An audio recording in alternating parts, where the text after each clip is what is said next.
right, we're back. We're gonna build some game here. We're gonna make a dialogue system for our incremental game. And I did do some work on this last night after the stream. Burned that midnight oil without going to midnight because who wants to stay up till? And we got something working. If I click on my guy here, got a console, and hey, look, we've got text getting displayed. Hooray! It is not being aligned in the center, and it's way too high. This is the old text that we got working before, but it works. There are some things that we need to do to keep on improving this. It's not cycling through lines of dialogue yet, and we're not getting the lines of dialogue over other objects. So, which is weird because you can see in this console here, we are getting object 5, the player, and object 6, which is the enemy. But for whatever reason, it's not displaying that. So I'm a little curious about that. We got to figure that out. But nonetheless, there it is. I had some fundamental realizations of how I was just conceptualizing structs. I was kind of treating them just like arrays that were also objects. But no, they are actually objects, is how I realized I need to conceptualize them. I was, in my code here, referencing the index of a struct. And that's not how we want to do this. Because it's dialog.messagestruct.object, message index, and sub index. I was saying dialog.messagestruct at index, and then object at sub index. That is not how this works. Object is a multi-dimensional array, so it needs 2 indexes to reference anything, which I wasn't doing, and message struct is a struct, not an array, so it doesn't have an index. Object is a property of the message struct. I need to tidy this all up, of course, but why don't we actually do that right now? Because it's kind of become a bit of a mess. Create shortcuts for reference. And what I'm wanting to do is that. So we're gonna say thing.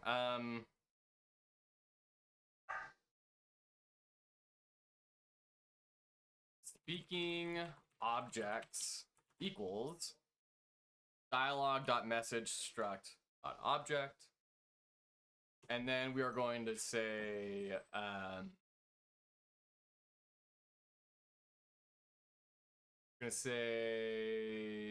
what would a good thing be for the other one? This is gonna be not message struct, but message struct message.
Okay, so we've got dialog.messagestruct.message, and we can say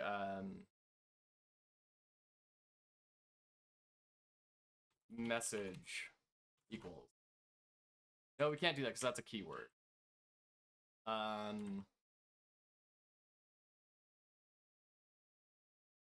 Let's just start it with the same word, even though it doesn't make a ton of sense. It's at least going to be consistent. So speaking is referring to like now what is being said. Speaking underscore objects, speaking underscore messages. So, is this making sense? So these are going to be arrays. These will be arrays. So we should be able to now say, instead of this whole big thing, speaking underscore objects, these guys, and then speaking message. By the way, we're on Twitch instead of because you requested the right to. We'll turn it on in 24 hours. Okay, let's try this out. So theoretically, nothing should be different now. If I click on the circle, it should have 2 highs and a coin show up. And our debug. Okay, great. So everything's still functioning exactly the same, which is wonderful because we simplified the code pretty substantially. Okay. What's next? We're only drawing the text once. So, we need to, I need to logic this out. Hold on, let me get the whiteboard going. Hello, Artemis. You want someone to play fetch with you, huh? Will chat play fetch with you? Does chat want to play fetch with a collie? Pull up the whiteboard.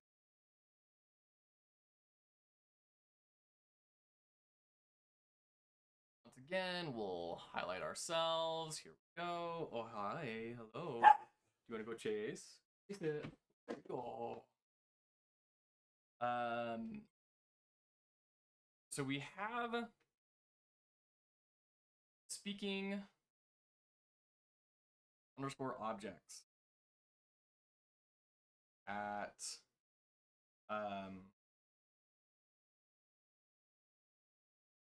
0 and 0, right? And so this speaking underscore objects array looks something like, wait, we've got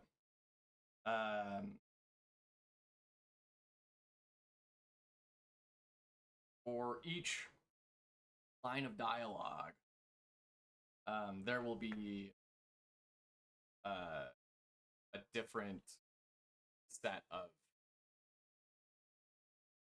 So we can have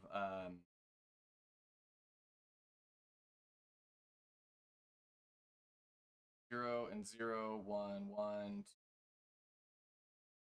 etc. And then we'd have like here, it will be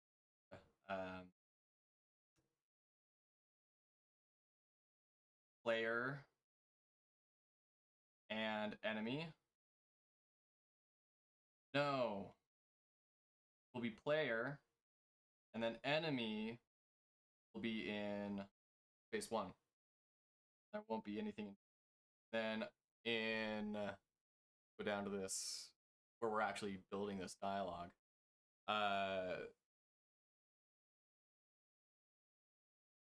So that's line 1.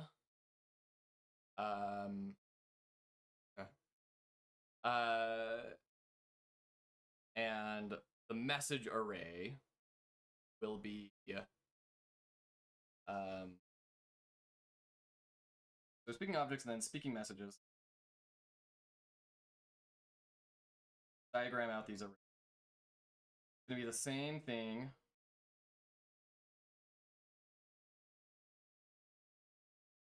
Zero, 0, 1, 1. Dots. Down. Okay, so this, it will be. Oh, okay, and this might be another part of my problem. So it'll be oh hi.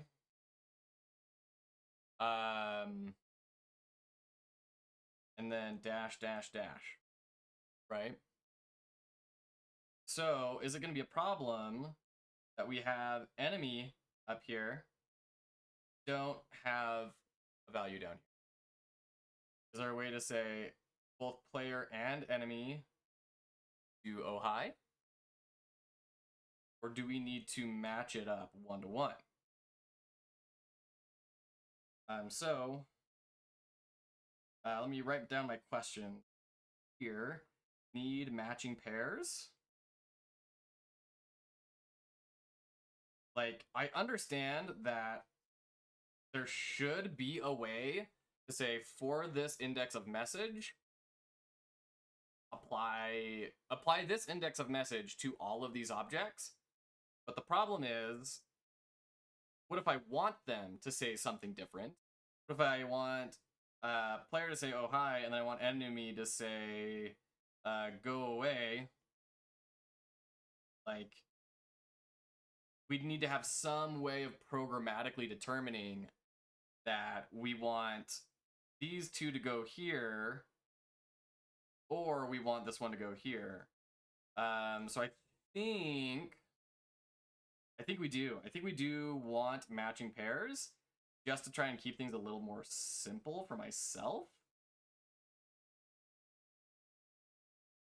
Oh, come on. Nice. So we do need to add in an oh hi here.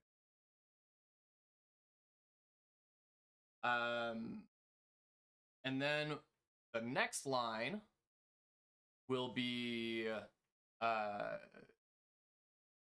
actually going to change these to match the array positions. So I'm going to say line 0. I'm going to start on a base 0 count just to keep things a little more consistent in my brain space. Okay. So we're at line 1 now, and it's going to enemy. And then dash, dash, dash. And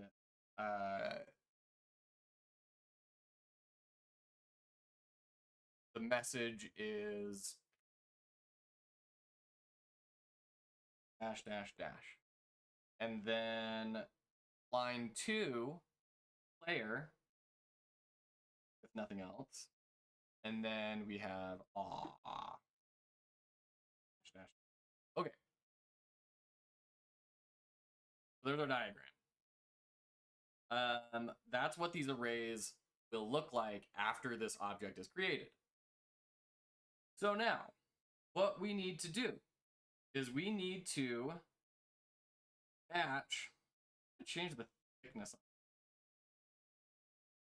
match, that a little more visible, match objects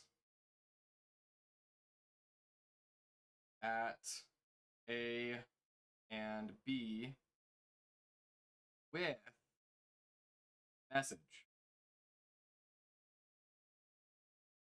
at A. That means if we have a message or an object, then it needs to have that corresponding pair value in the other. And so we need to match these, and that will be in a loop for the array length.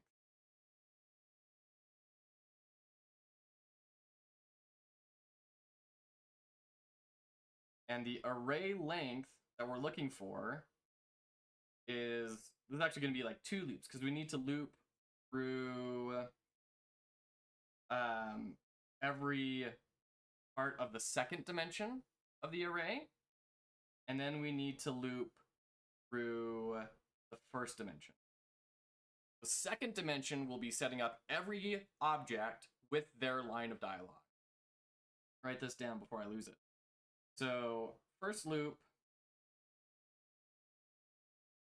is this. It's matching objects with. Second loop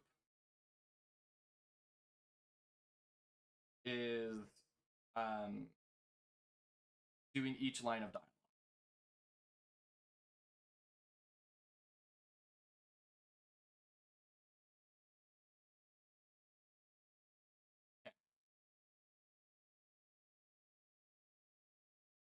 Loop through each line of dialogue.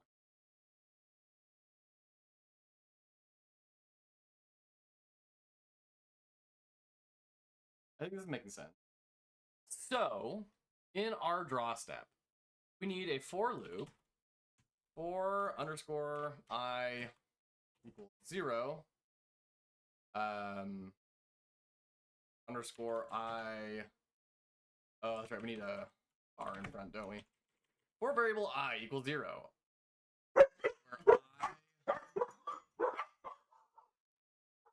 The end times have come. Hark, hail. The mailman cometh. I is less than array length of speaking objects at this, and I think that's how we access the second dimension of the array. And then underscore I plus plus. I think instead of commas, we need to do semicolons. Is that right? Okay. Oops, we're missing our closing parentheses there. There we go. So there's our for loop. This is our first loop.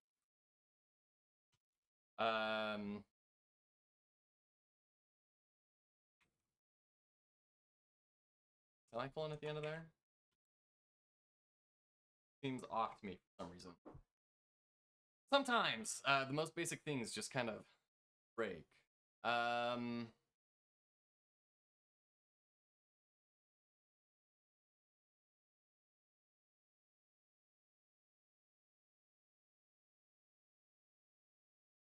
So theoretically, this is saying go through the array length amount of times at speaking objects in the second dimension and run this. In fact, we may not even need I. We may be able to use message subindex.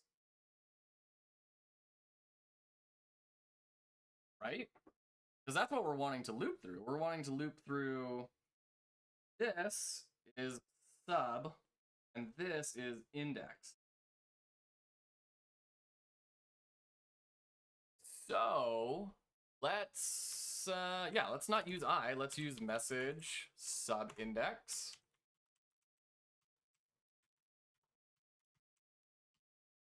Subindex equals 0, and then message subindex plus. All right.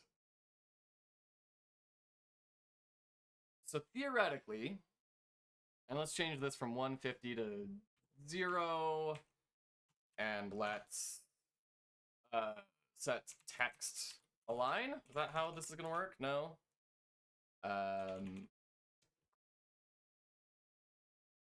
Where's our text function? Set text alignment.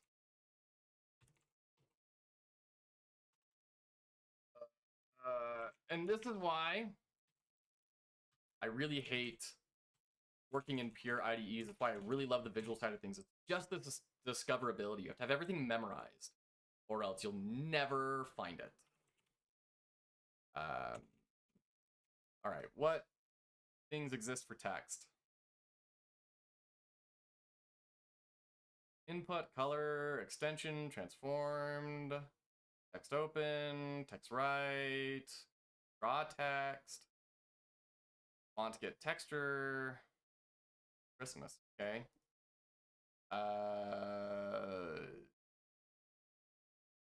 Put this in here and see what it says.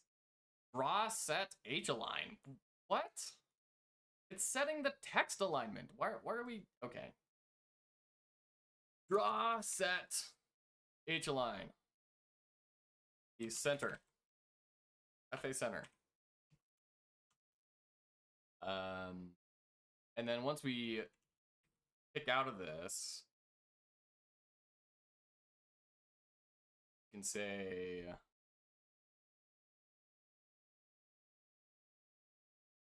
draw set H align FA center. Okay.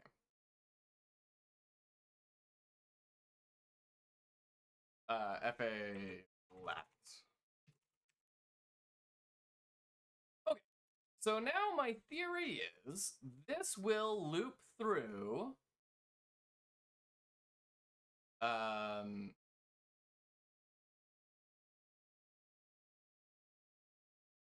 each line of dialogue, each of our sub indexes.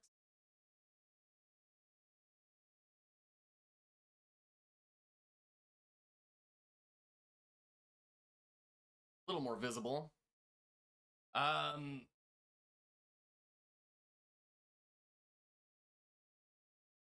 This will loop through, and we should be able to get oh hi on both the player and the enemy.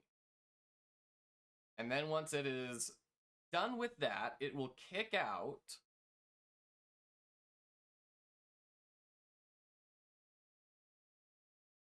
and then we'll set this alarm.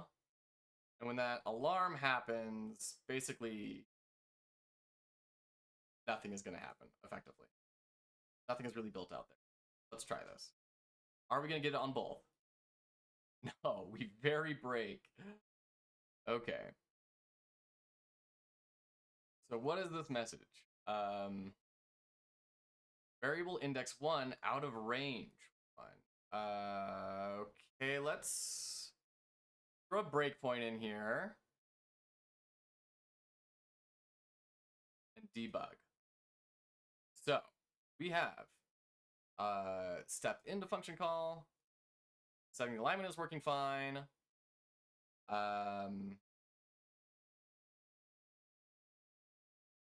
Oh, you know what? Wait, hold on. No, we're in the draw. We're in the draw phase. So we hit draw here.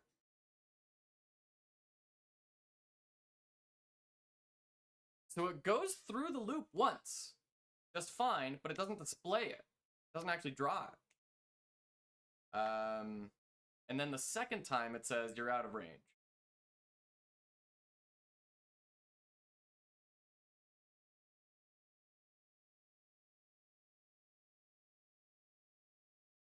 This could be a couple of different things. It could be that array length is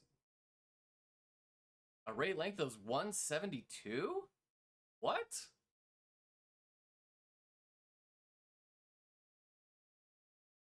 Objects at 0 is 596,400? Why?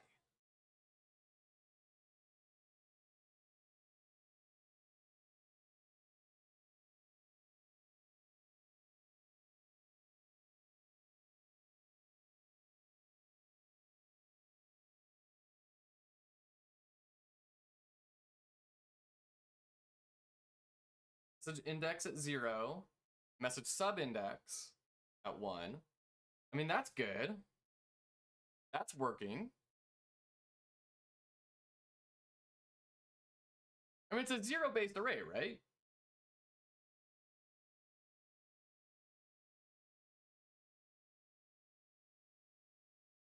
All right, let's kick out of here. Let's throw in some more debug messages. And try and clarify things a little bit.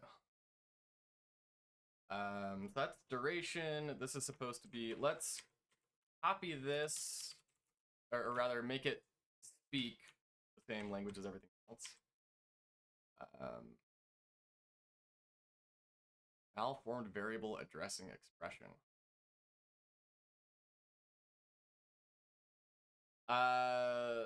So this is trying to be what? X value of current object.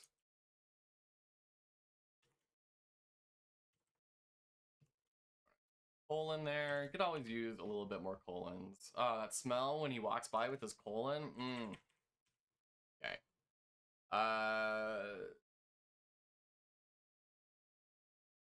Oh, wait. No, we don't have message there. That's supposed to be object.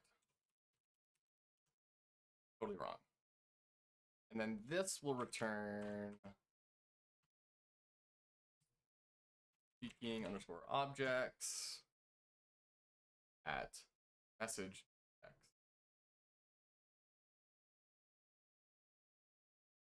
Okay.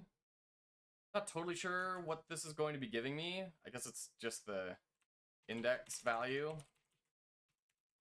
of current object. Then we have, I want to see message sub index. And then message struct.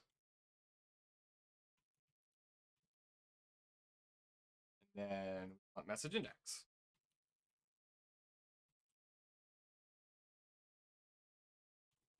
Plus.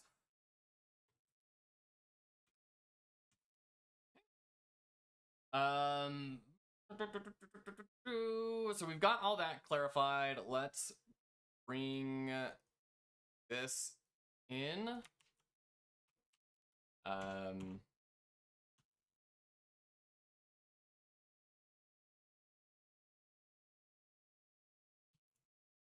Center text. We'll probably change this to be style text in case we ever want to, like, you know, different characters have different colors and different characters have like effects on them and sequences. Reinitialize text. Okay. So we don't want x value of current object, but we do want to know what the current object is.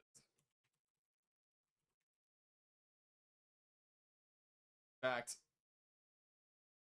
all of these I think need to go here. So we'll delete the x there. Move that. And draw messages over objects at this line of dialogue. Try this. Broken. Okay. Can I use constant for variable name?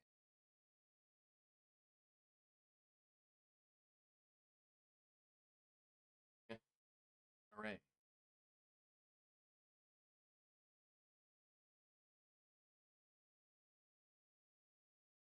Okay.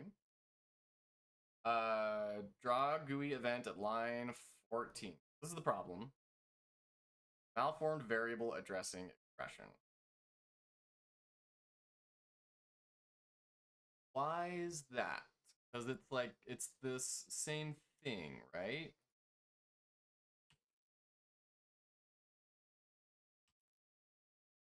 But, hold on, what changed?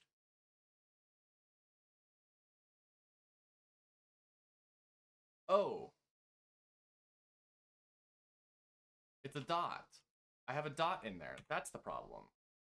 Because we're not accessing the array object, we're accessing the... Okay, let's try this again. Okay. So, we're in our loop. We're going to step into the loop. We're going to draw. Oh, okay.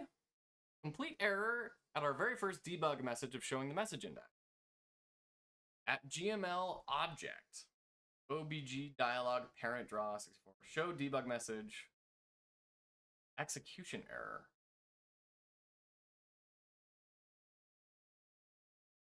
Well, what's an execution error? What does that mean?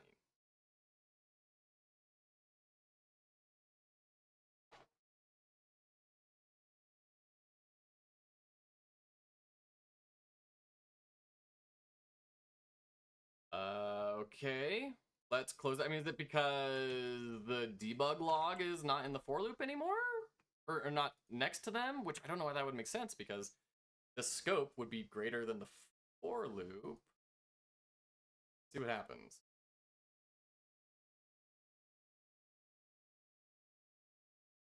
Still getting the error. Execution error. How bizarre. Okay.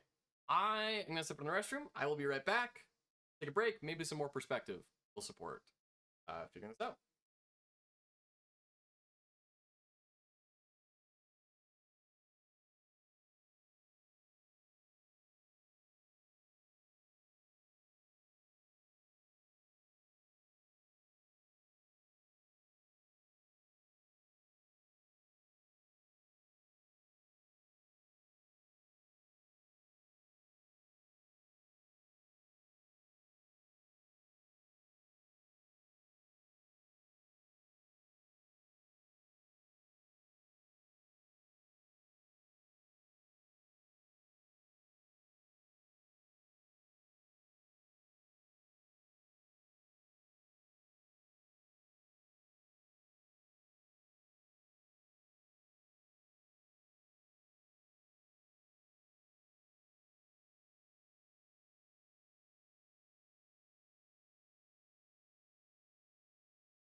Okay.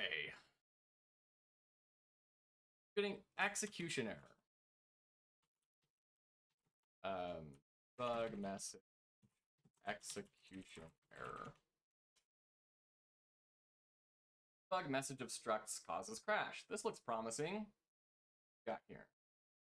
I'm working on using structs instead of objects because I'll need a ton of them. One functionality that I want these structs to have is for them to have an inventory and for okay, whatever, sure. What do people say? Structs are not ID based. They are a first order type. Okay, arrays also are. E.g., unit A refers to unit B. Vice versa. Trying to string it is an infinite recursion. What? This is one situation where the only safe way to directly visualize such a struct. Fucker. Thought I heard structs had their own IDs somewhere before. I guess I'll have to start using the debugger now. Thanks a lot. To demonstrate Frosty Cat's post, the following code is all you need in an empty project to cause a crash and run out of memory. Function sumstruct constructor initiating 1 equals false. Variable A equals new sumstruct. Variable B equals new sumstruct. So there's 2 new structs. And A dot any1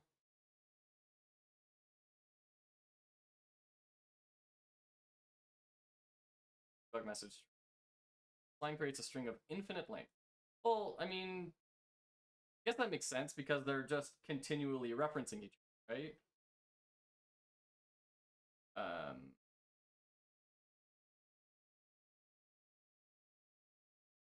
Way around this is instead of storing a direct reference to the struct, store the index into units array instead. Instead of selection equals units at I, store the index. Selection equals I. Instead of the following, selection.out1 equals units at I. Units at I dot in1 equals selection. Selection. Write it this way. Units at selection dot out equals I. Unit at I dot in1 equals selection. Selection. So, okay. That may be a thing, but like, this was working before.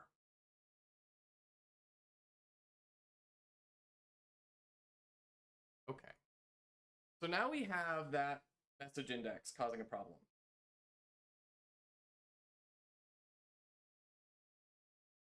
Which is weird because the message index is just like 0. Right? Like, we're not modifying it pretty much anywhere yet, right?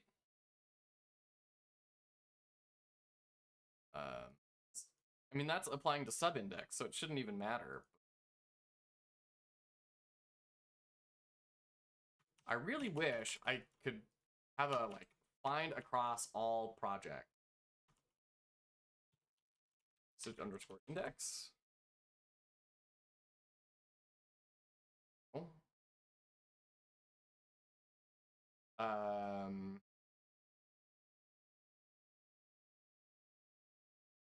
And it wouldn't. I mean, it would be like in here, but we have message index equals 0.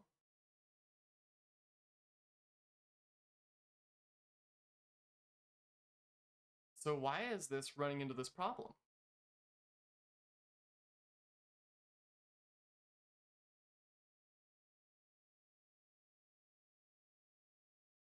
Message index is simply 0. An error has occurred in the game. Error in action number 1 of draw event. So, okay.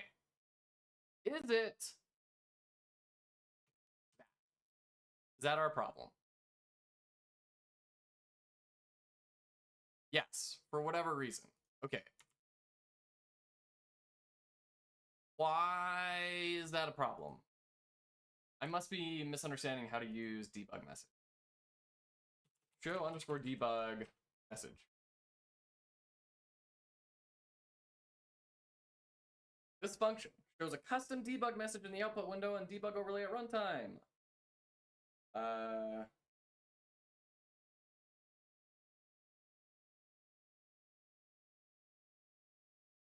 syntax of this function is identical to that of the string function. Aside from a single argument, it can also take a format string with placeholders, additional arguments to replace the placeholders with. Values of type real that are an integer will have no decimal places in the string. Sure, okay. Okay, so value or format, and then comma delineated value. So instead of doing like the plus, theoretically, according to the documentation, what we should be doing is instead of the plus sign, the comma. That gonna work?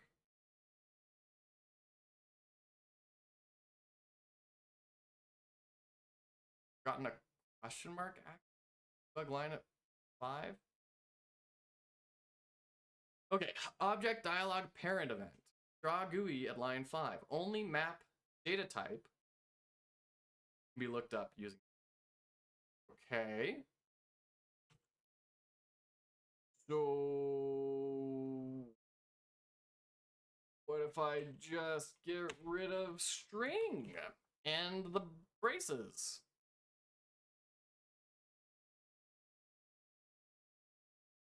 Okay.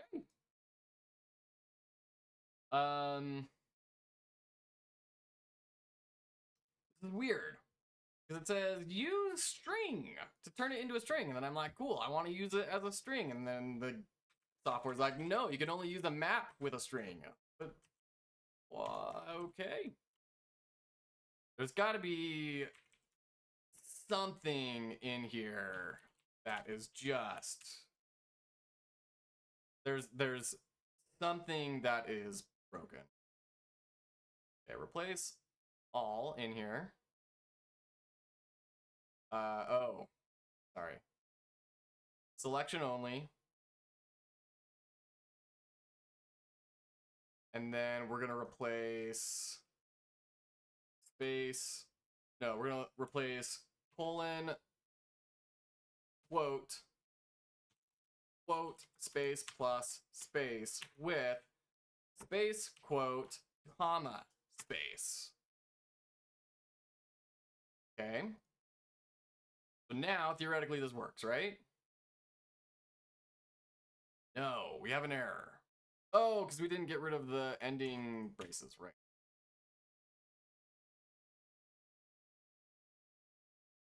Hold on, this isn't right. We need to get rid of the extra parenthesis. That's our problem.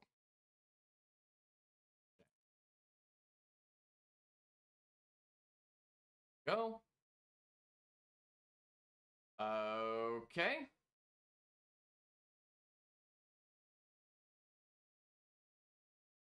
Oh, yeah, that didn't get fixed for some reason. Must have, maybe I didn't have that selected or replaced everything. Try now. Third time's the charm.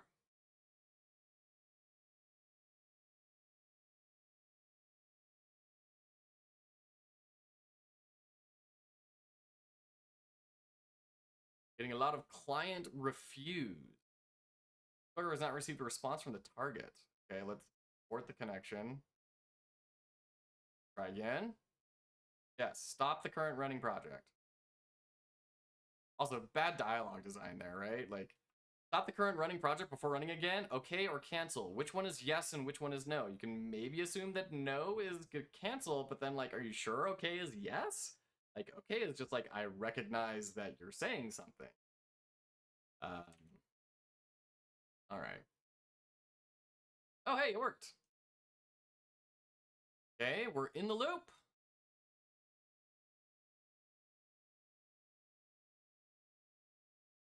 We're not doing the debug messages though. So once again, like I said, I don't think this is the problem that it was outside of the for loop. Can I edit things, please? Oh, right, because the game was still running. Ah, so easy to miss. I have a very large Odyssey G9 or something monitor. And so when I have the game up, it's like way off to the side here, and my screen, you know, it's like different world. Okay. Cut, paste, delete, try it again.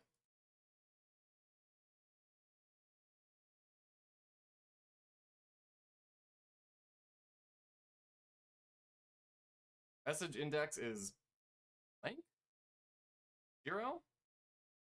Message struct is blank. Which is weird because it's showing right here just fine. But it's, what is going on? These are like memory pointers or something, not values, right?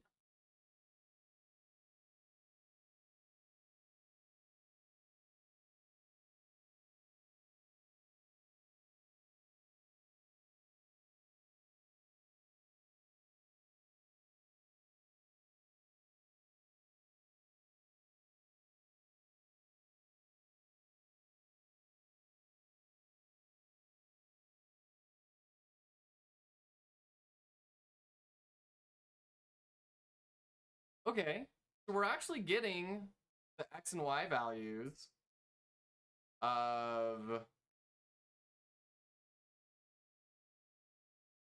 the enemy. Then it breaks. Oh, of course that's why it. Oh man, it's this thing. This is why it's breaking, because oh hi doesn't exist in the second one yet. All right.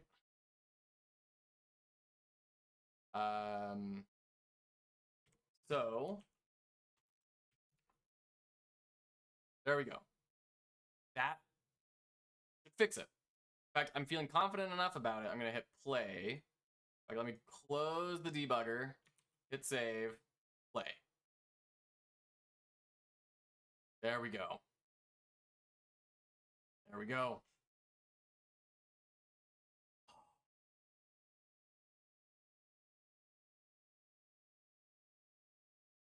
That's awesome. It works! Now we do need to go in and change the enemy sprite to be center in their origin. But, man, that feels good. So we are successfully writing dialogue along the subindex. Doing it. All right, now we just need to have it loop through and hit the next line of dialogue after the timer goes.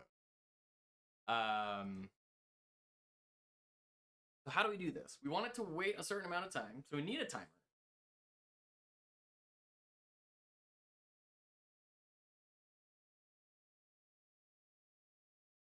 And then, okay, so set the alarm. Set alarm to duration. And then how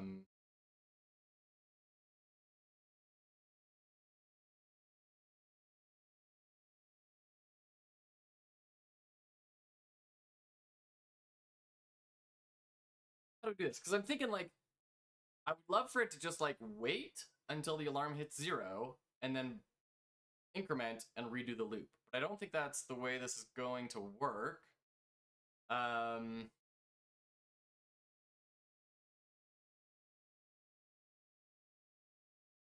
I can't think of like how we could step back into this after the alarm triggers, like if we go into the alarm event.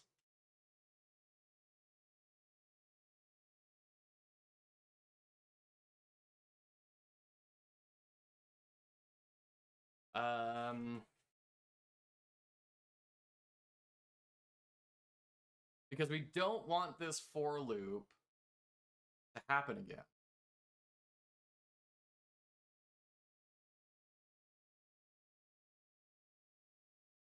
Until that alarm is done.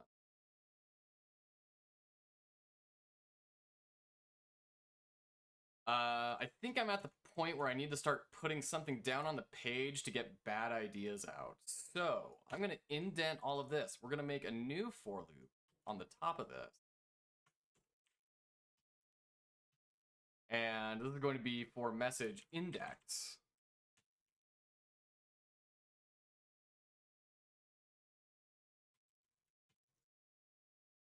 Is less than array length of objects at the first dimension, not the second dimension. Then increment index, curly brace,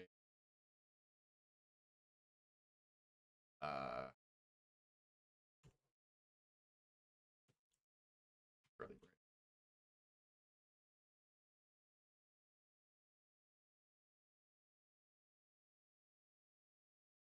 Okay.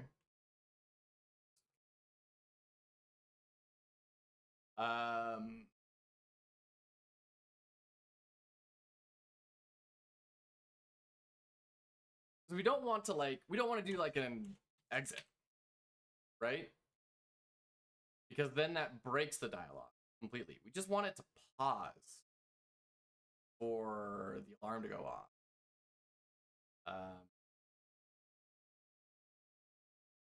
How can we do that? I mean, I know we can like set a variable to be 0, and then when the alarm goes off, set it to be 1. But meanwhile, this for loop is cruising away.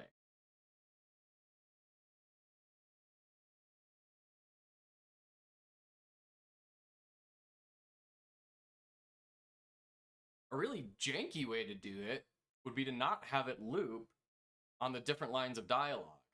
And instead, it just plays the loop on the subindex. And then when the timer finishes, it deletes that instance and then creates a new instance with an incremented index value. That feels really janky, though.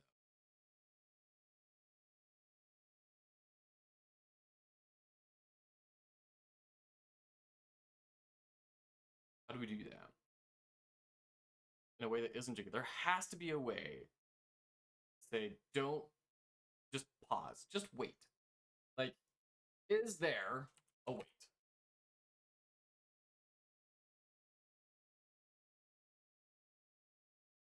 Not really. Is there a pause? I mean, that might get conflated with like a pause menu.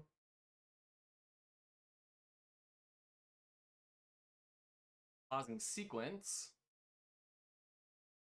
which, that's good to know about. Pause time source. I have started to hear a little bit about time sources and that they're the better versions of alarms.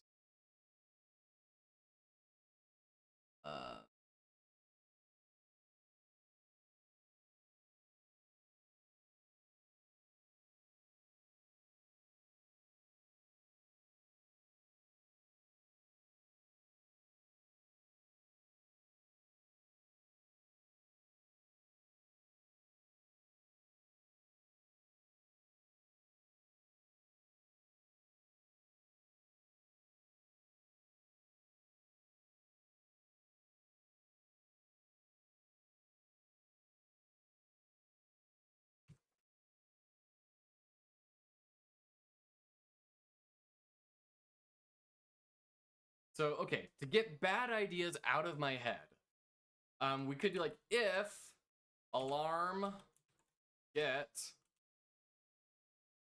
at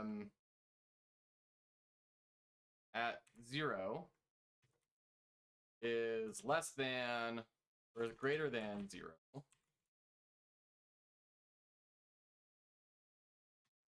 But is insert on? Weird.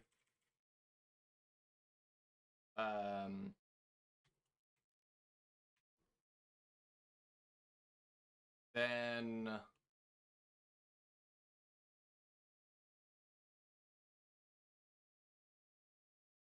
wait.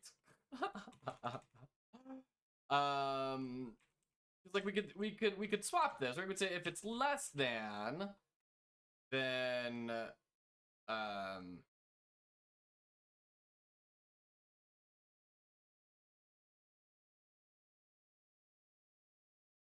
message index plus plus.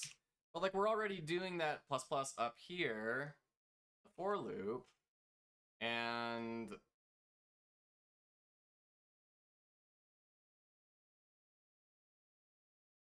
I guess I would not increment the message index until the alarm runs out. This seems like a bad idea. Let's try it.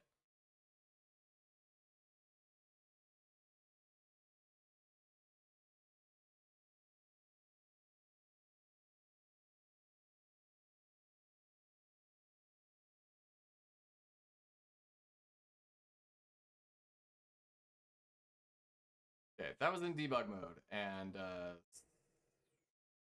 like infinitely displaying debug messages, but not doing anything. How do I stop you? Did you crash? Okay. Let's just do a normal play. See what happens.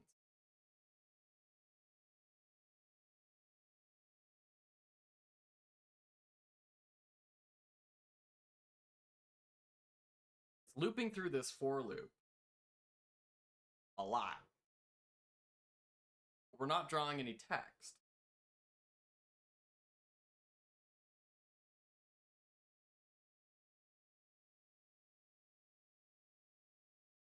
And thinking.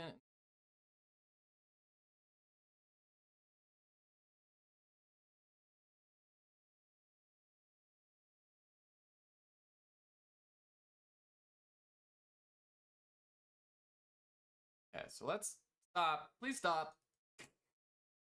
No, no, thank you. Okay.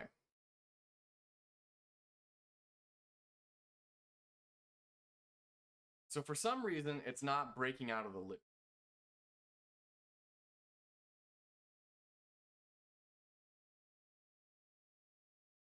Like it's still catching up and printing stuff. Output. Okay. Get it worked out? Since none of these are doing anything for us,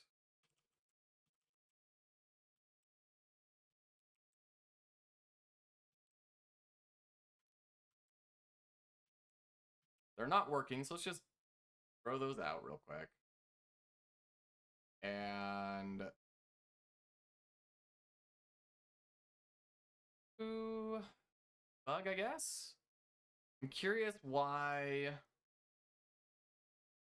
this isn't kicking out at all.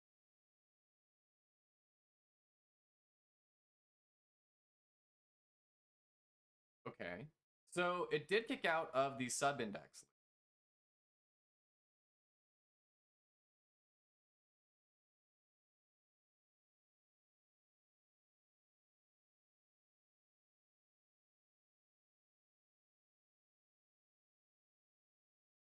Then it's correctly going through the sub-index loop again.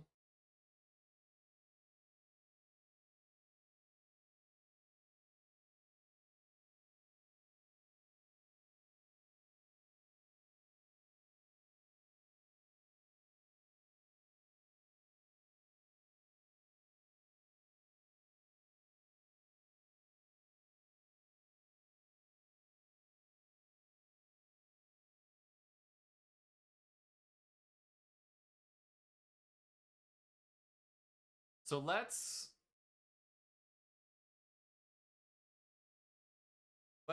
cancel this out because I'm wondering if just like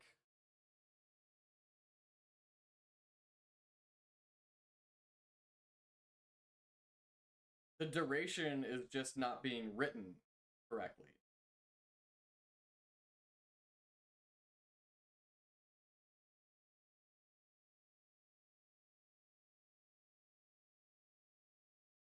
We'll let Game Maker try and catch up before we can start editing things.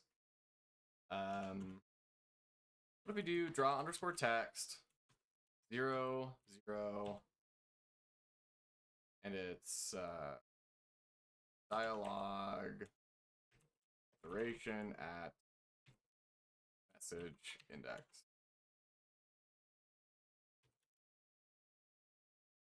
please close the game? Close.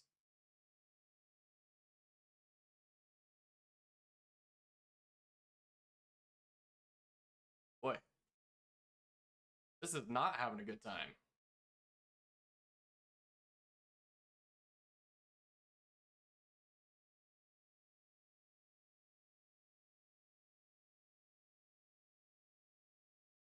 It is still not closing.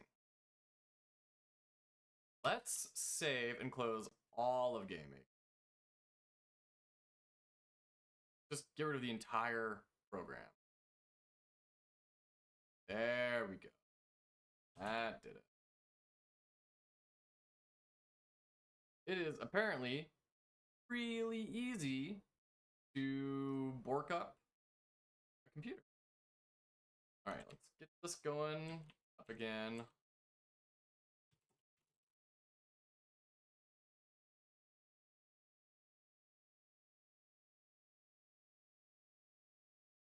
It delete itself from my computer?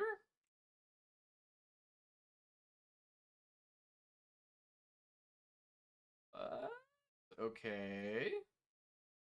Let's try just going into the actual file structure instead.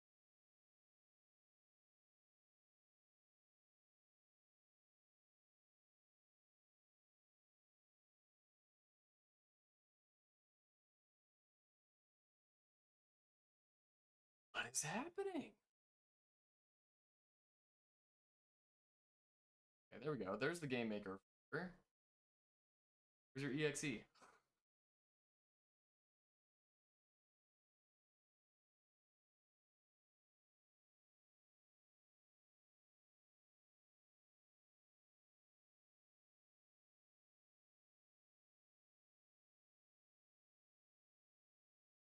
Where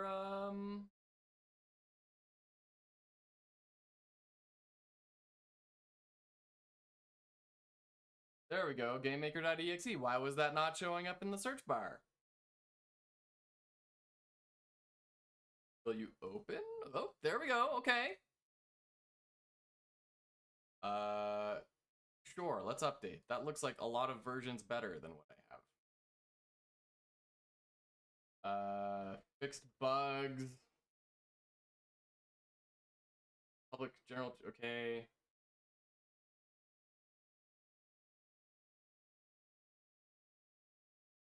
Bug fixes. Sure. Great. Love me some bug fixes. All right. All right. Jump back into incremental. 1. Okay. How flippin' bizarre. So we still have our dialogue duration. Okay. Let's try this out. We should see the dialogue duration show up in the upper left above the coins, and it should just tick down.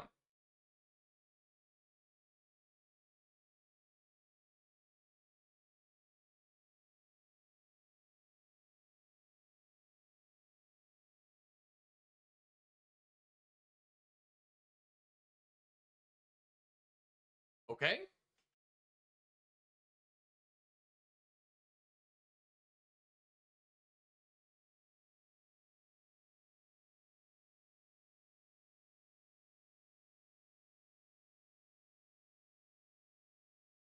Oh, because it's less than, not less than or equal to.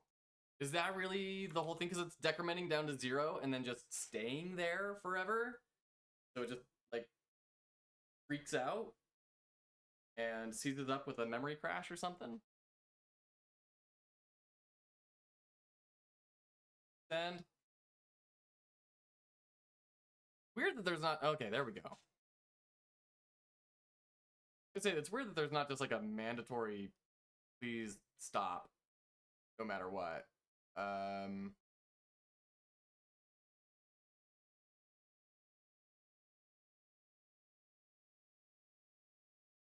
So I think this is breaking things.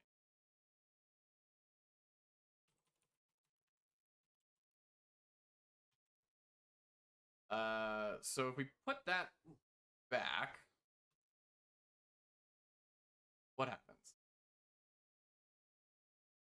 Just straight up crashes. Okay, because we're incrementing it twice, I guess. So what if we just do that? We'll just comment out that message index plus plus. Still getting the crash. So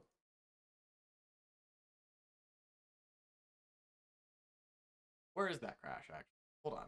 Where is that happening? It's happening at line 21.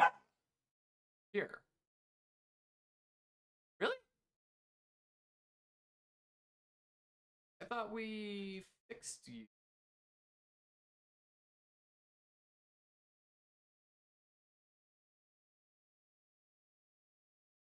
Why is there a plus there? We get rid of that?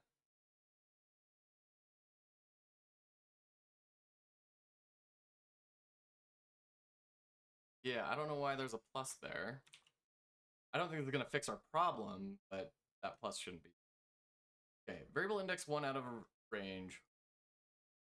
I mean, yeah, we should have indexes for all this, right?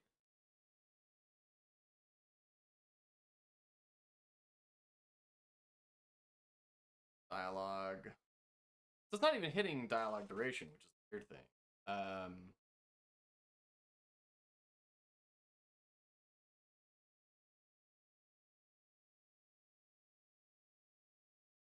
That's so bizarre. This was working. What has changed?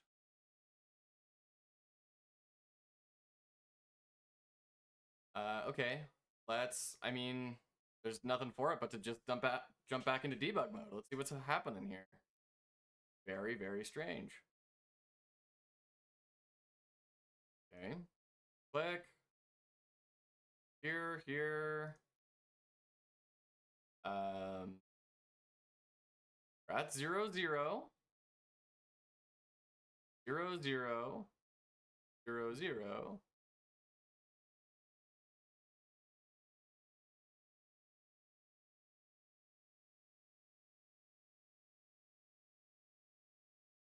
That works just fine. 0, 1. And there is a 0, 1 would be this guy. Because this is array index 0. And then the second dimension 1 takes us into here.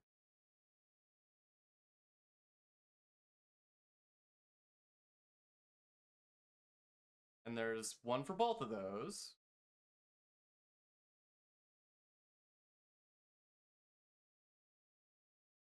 There's an X and a Y position. And there is a message. It's 0, 1. This should be fine. Yes, it is fine. Alarm set. Okay.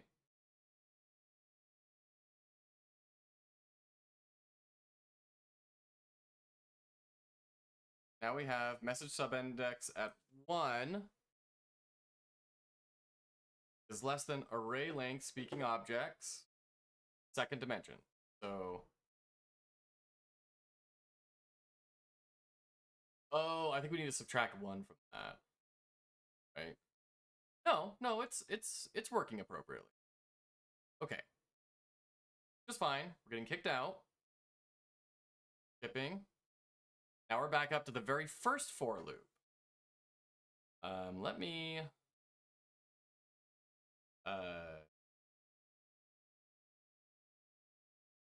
shrink this down here so we can see what's actually happening in the debugger.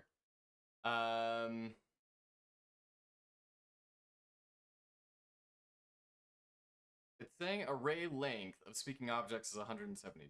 I don't believe that's true.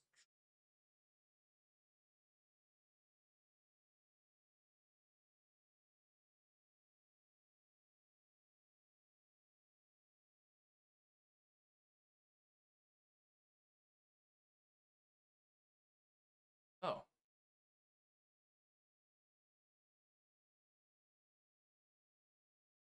So it's thinking there's a second thing in here. But there shouldn't be.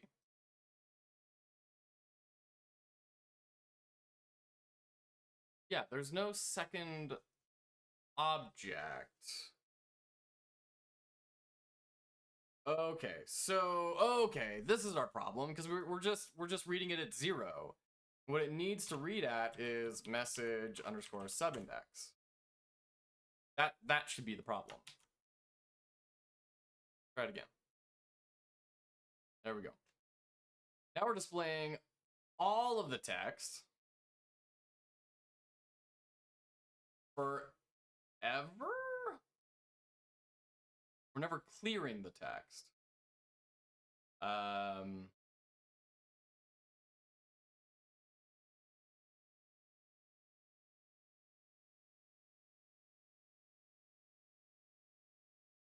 I think that's the problem, is that it's not getting cleared and the duration is clearly not getting set. What happens if I turn this back on? Will that make the game wait? No. No, it does not. What if I get rid of that? We'll just kind of go back to where we were at. Okay, breaking again. Please. So that can't work. I think it's that, like, it's getting incremented twice, and so it's getting kicked out at a higher number.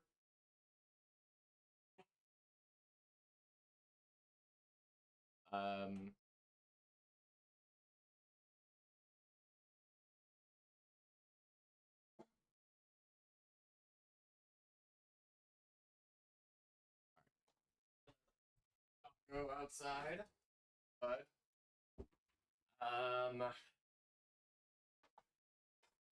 what do we do about this?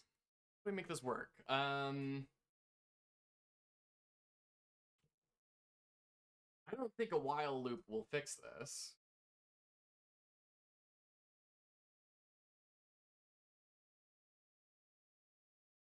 I just need to kind of explore it in order to understand myself.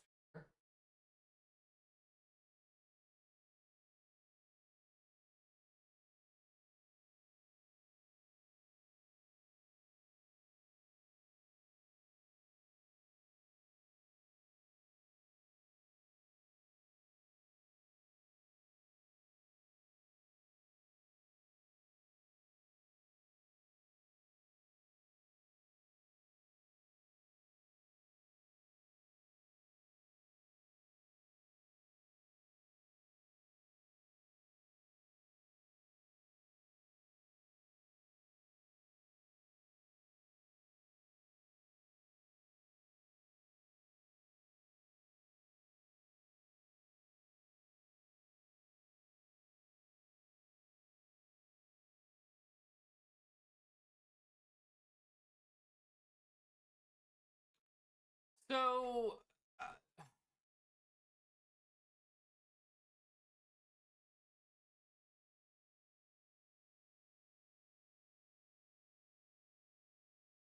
here's a really dumb thing we could.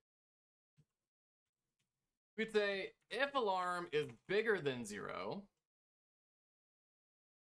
decrement by 1.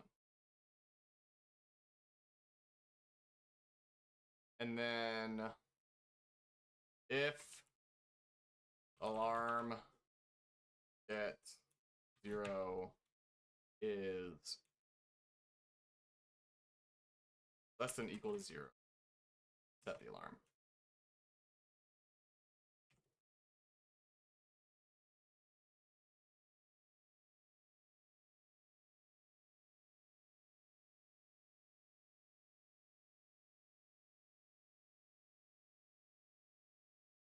That wouldn't work. We need to check, like, if the alarm has been triggered before. So line drawn equals false. And then we will set, or line drawn equals true. Then we will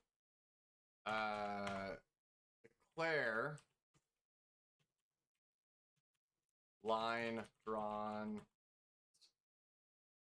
true. Nope, that can't work. That won't work because we're just restating itself every time we go into the loop.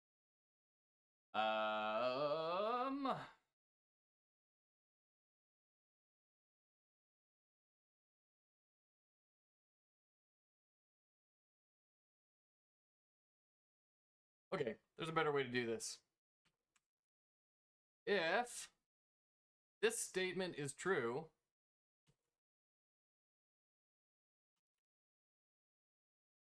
if message sub index is less than the array length of what we're looking at, but we would need it to be plus plus. If message index sub index plus plus is less than, set the alarm. And then if the alarm is not done yet, lower message index by 1. So it'll keep going through this, and I don't think it's gonna work. I kind of want to see what happens. Yeah, still hanging. And if we just comment out that message index minus minus, getting that all. Not waiting for it.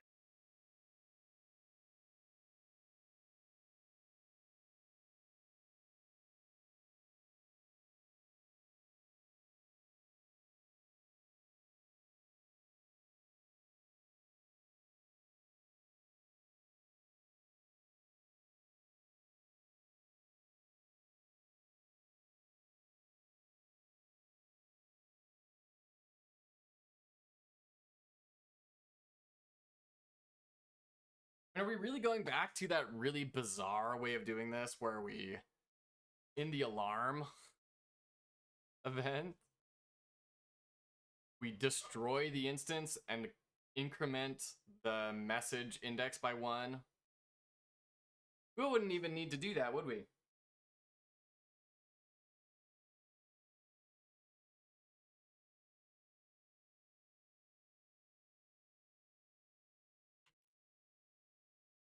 Hold on. Hold. If you have buts, hold on to them. Because I think I might be cracking this wide open here.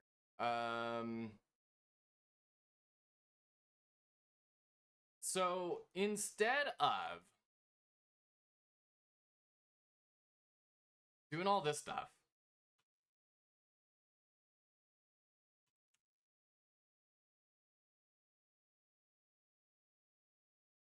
I want to get rid of that comment. And instead of this, get rid of this for loop. And then indent everything in here. Can we just set the alarm outside of the subindex loop?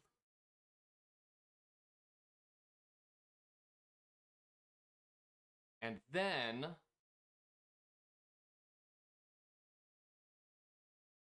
in alarm, we don't even need this if anymore. We can just pop stack of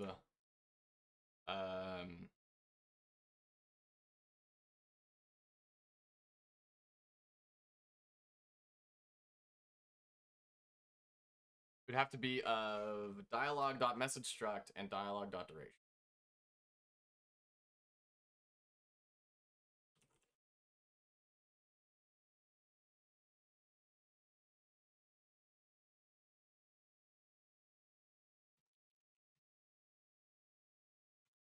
Dude, what are we calling this? Message subindex. No, not message subindex. What am I saying? Speaking. Oh, yeah, we're gonna have to come through and all this. Pop speaking message.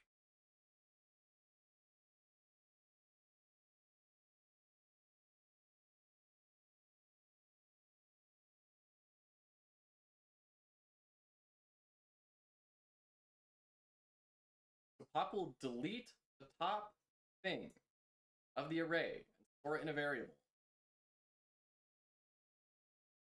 So I'm doing this wrong even here. What we want pop to be happening in here, right? We want the pop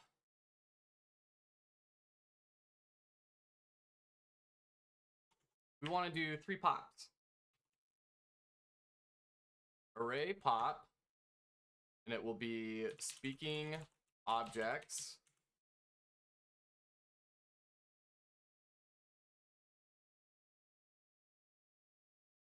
at message underscore index, right? Am I doing this right in order to get the second dimension?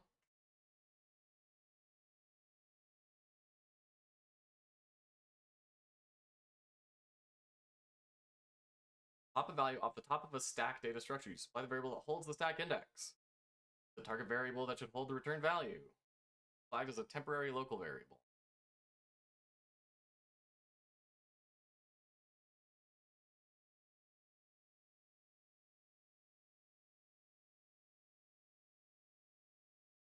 Array pop. This function will remove the last element in the given array and return its value. It's empty, undefined. Oh, okay, so we want array shift.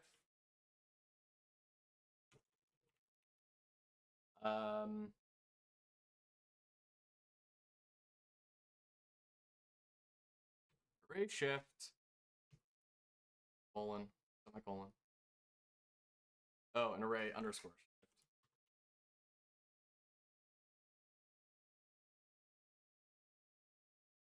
Close that up.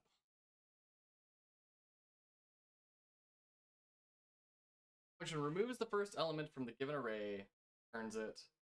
For this, all other elements are shifted to the left one place. 0 is removed.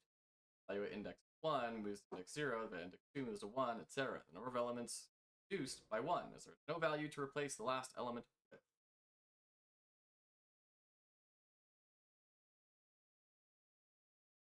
Okay, so if I'm looking at the code down here, but I'm not looking at the explanation. Variable array equals ABC. Repeat 2. Oh. I guess that's just a simple way to do a for loop without to check against. Array shift array. So that means A and B will get deleted.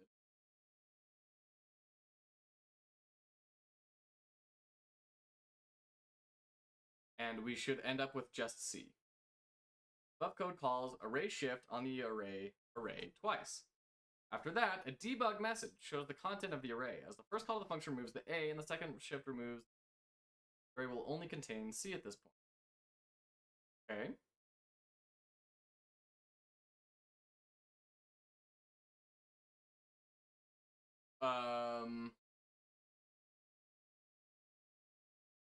So how are we returning the Q using array shift and array push? Variable Q, variable incoming, max Q length 4, variable lens equals array length of incoming. I 0. So they're just making a for loop then with that. Array push Q incoming. So they're pushing incoming into the queue. If array length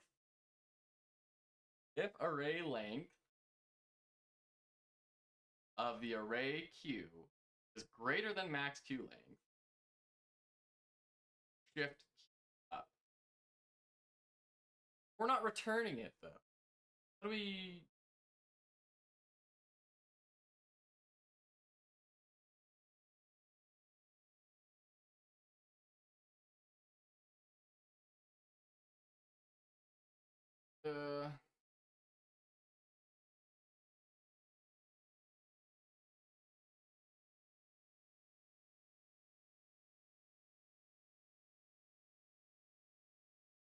Okay, I guess it just is.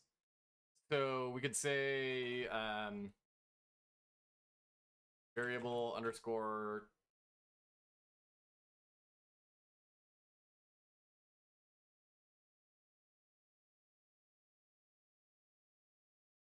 text or underscore message equals array shift. And then we could do the same thing with the object.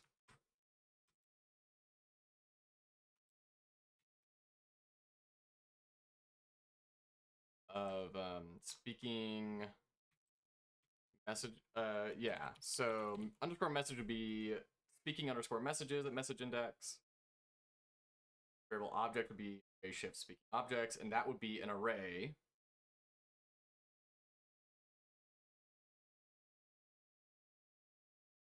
And then we can just loop through those. We don't want, comment this out. I don't want to destroy things quite yet. Not quite ready for that. And then, so theoretically,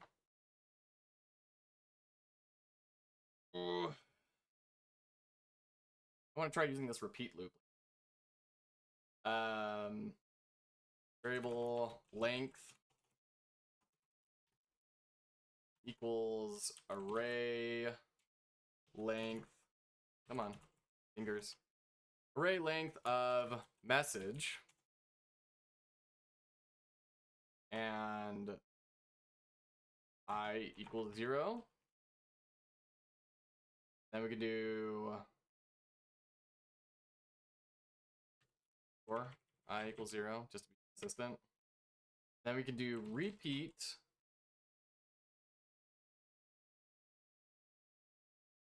underscore length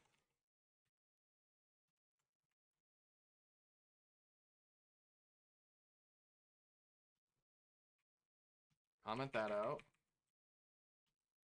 Draw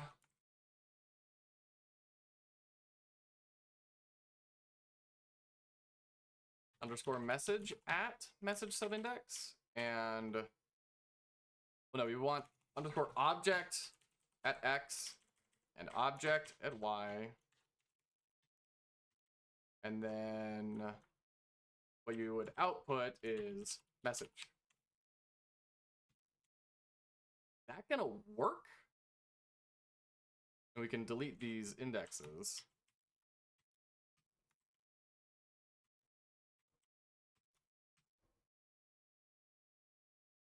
So that will repeat for the length of the array, drawing text over all that. And this is cleaning out the array.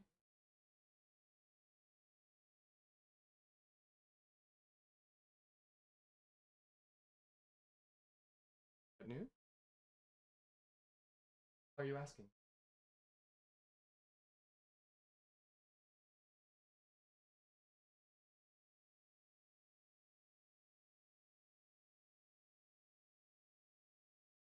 Gotcha. Dude, yes.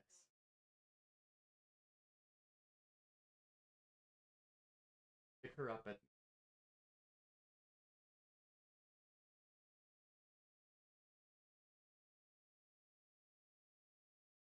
Okay.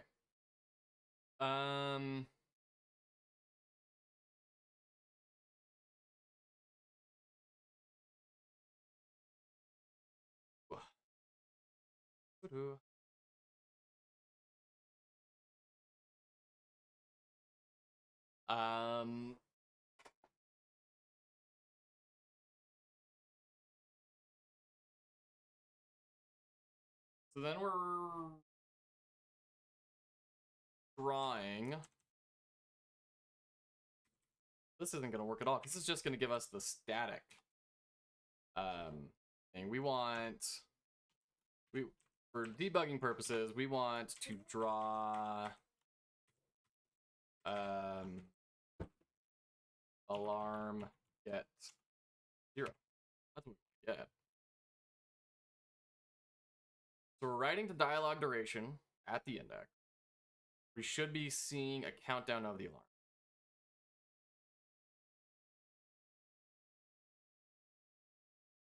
Okay. So we're shifting this up, and then in alarm 0, theoretically, we can destroy the other, right? Destroy other. I really wish it would sub out other for what it's actually referring.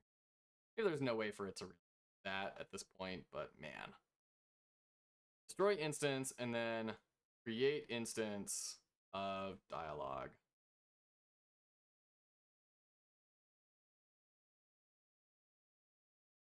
Can't be dialogue one. It has to be variable.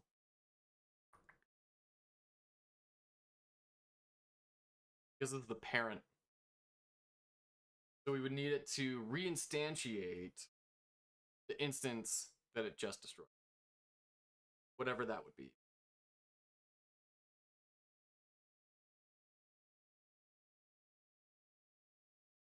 So we would need like a, as well, define which dialogue we are in, and current dialogue equals 0. And then in create for this, we'll say set current dialogue value for alarm to reference. There's got to be a million better ways to do it than what I'm doing right now. Current dialogue equals 1. And then we can come back here into the alarm.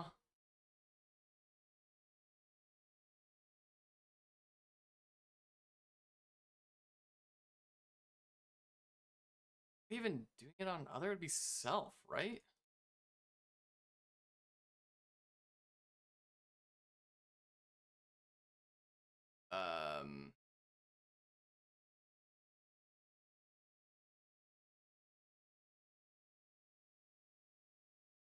Then create current dialogue.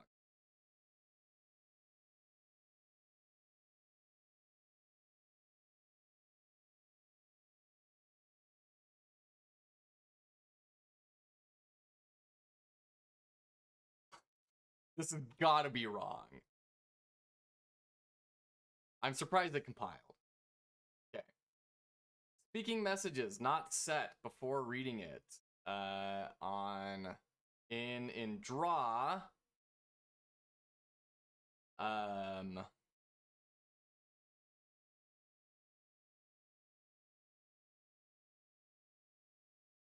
dialogue parent draw, line 16. Here. Speaking messages is not being defined.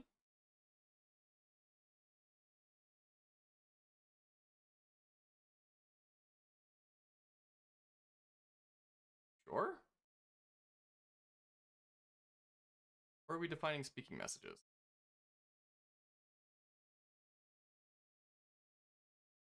That's our problem.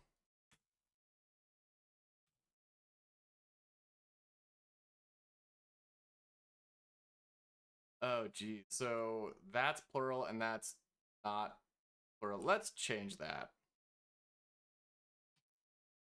Are we using speaking message anywhere else in here that isn't commented out? Okay. There.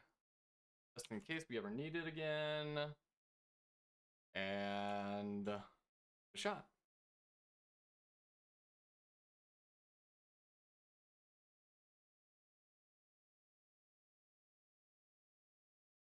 Okay, illegal undefined null use at Gmail object. Draw. Line 20. Repeat underscore length. That is not liking our pseudo for lib.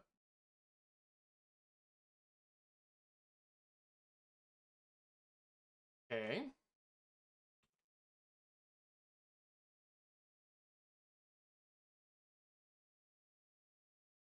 Why not? Because aren't we doing the exact same thing that has been done in the documentation?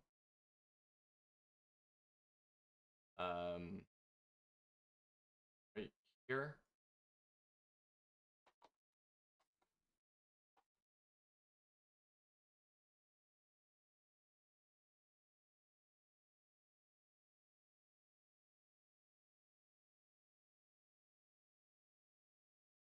Oh. Well, there's at least that. We're not incrementing I. I don't think that's going to fix our problem, but that was going to be a problem. Illegal, undefined, / null use. So is null empty right now? Like what's going on there?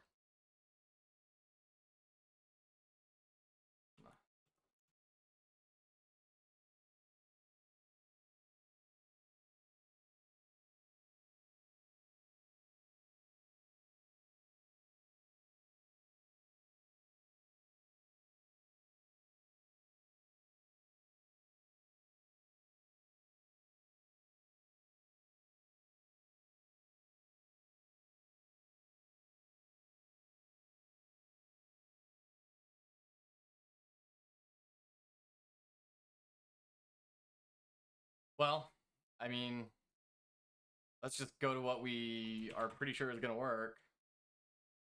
Var underscore I equals 0 and array length of message and I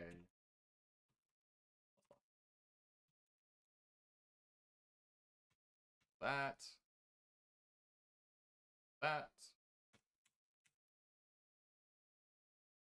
See if that fixes it.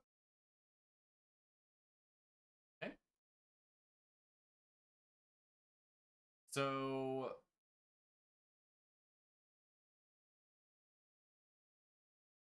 this is good. We're displaying that first line of text and we're not instantly running through everything. That's good.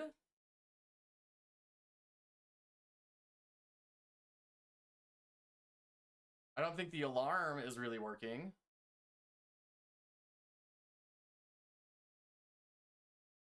But if it weren't working at all, like if I disable the create instance, I think we'll see that the line of dialogue just disappears. Okay. No. So the timer isn't really working. Is it getting reinitialized? Is that what's happening?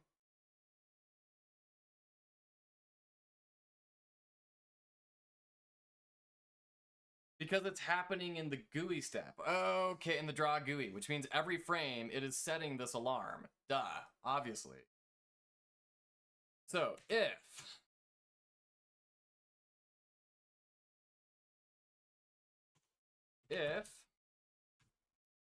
alarm get 0 is less than or equal to 0, do this stuff. Set the alarm. Right?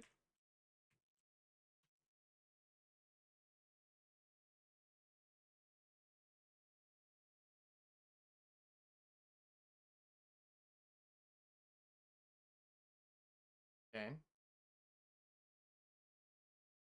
So our draw text appeared for a frame.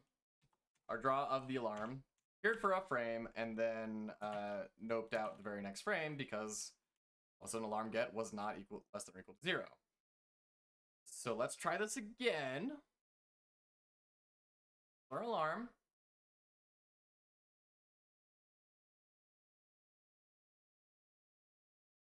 Let's try this at something a little bit different. Try and see if we're missing a really big number.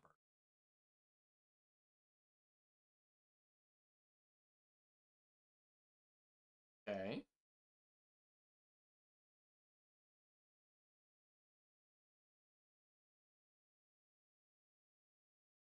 So that's happening. The alarm is going down. The alarm is being set. The alarm is going down. Then this isn't... Oh, wait, hold on. We need to increment message index. 1 relative. Is that gonna fix it? Kind of doubt it because we're not destroying the instance yet either.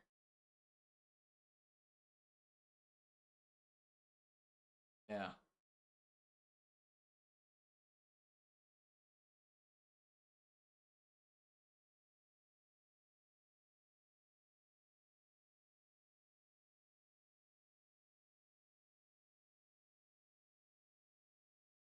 Why? What would happen if we set it to other? This is where we start just like clicking random buttons and see if anything changes.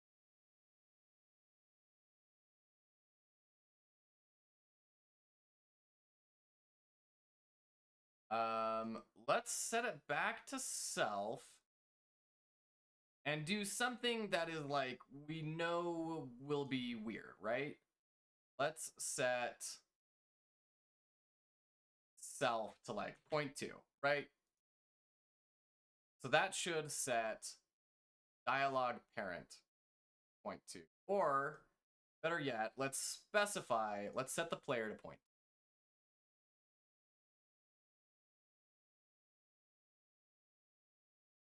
So it is working. Okay.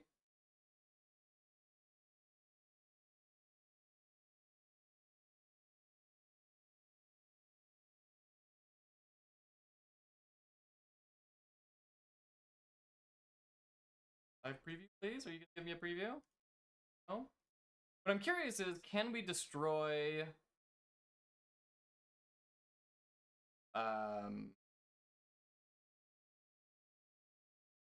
current underscore dialogue?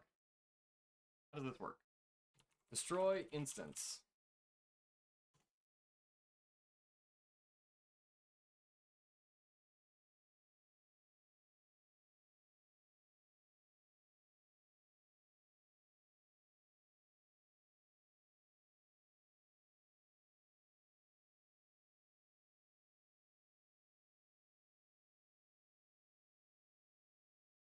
Now this is interesting. Why is it not showing code? I mean, I get that we're clicking on the visual thing, but destroying an instance must be complicated.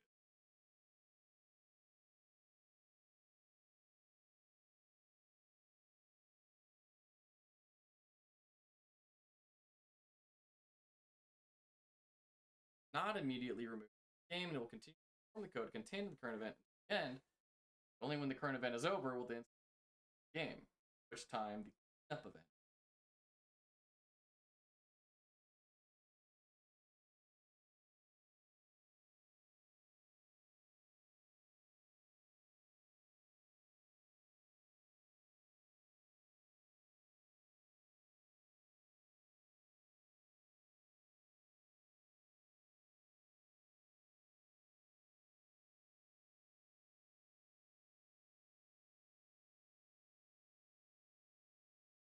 This is interesting. I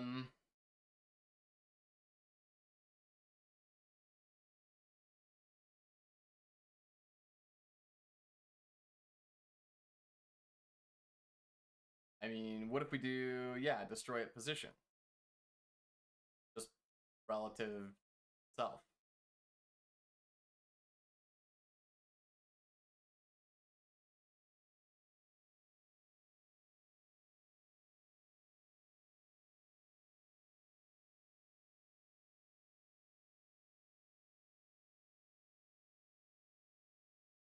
Huh.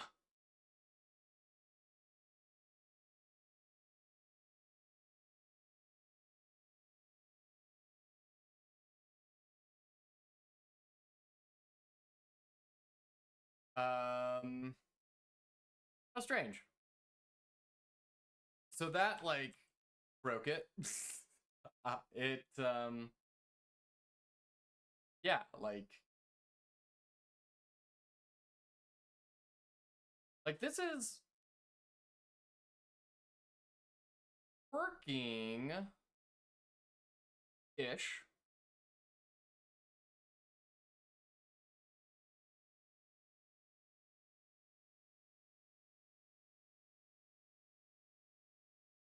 Happening here.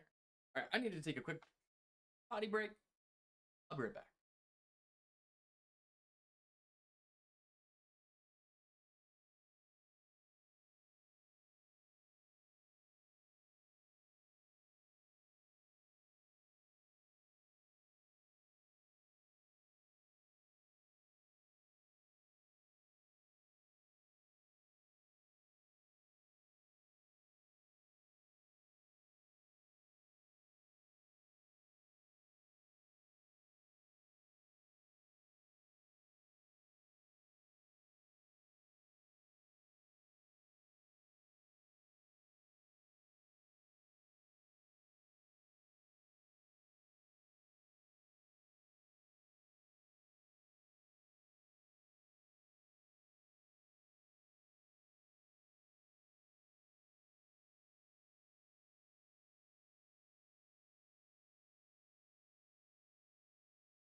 Okay. So here's the thing. We're not. Oh, this is our problem. We're destroying the instance and then creating it. But then message index is set to 0. Why we're just getting reinitialized.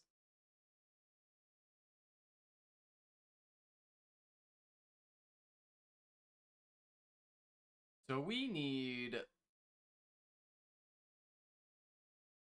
Oh man, we need some way to increment it.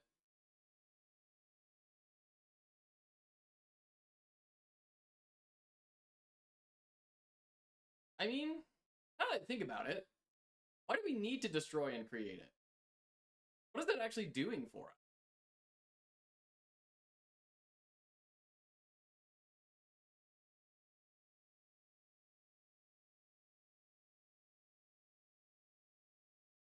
I mean, we need a way to check to see if we're at the end of the array. So, like, alarm needs to not be on, and message underscore index needs to be less than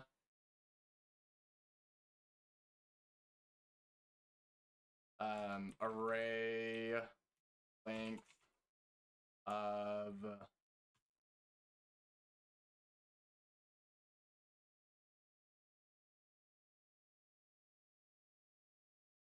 what? Of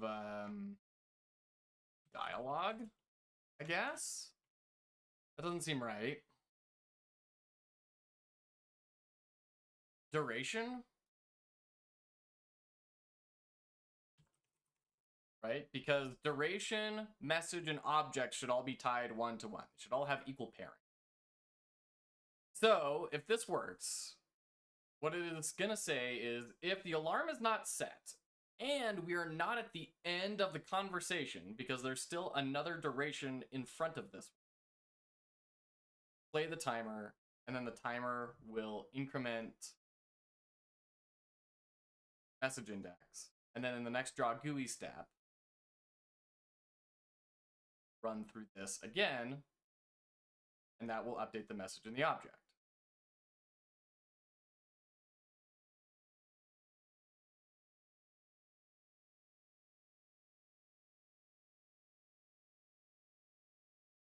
Darn. I bet it's going to error out here when this hits 0. Yep.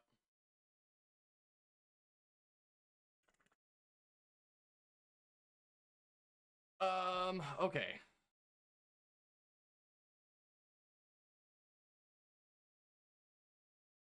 I mean, I guess we do need it to end eventually, right? So, like, we do need some sort of if destroy. If,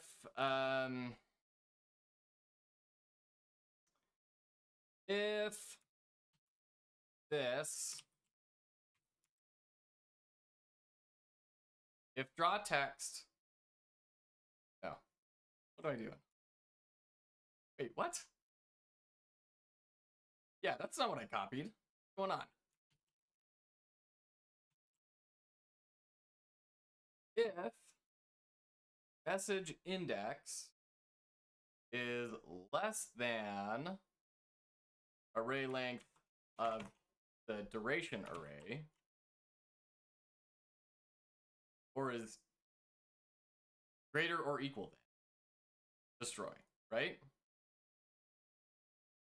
Let's see if that's gonna work.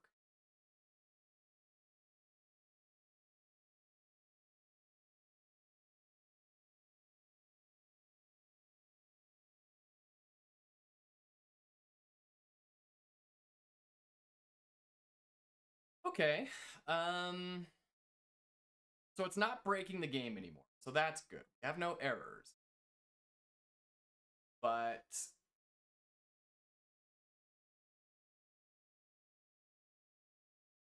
it's still drawing. Not great.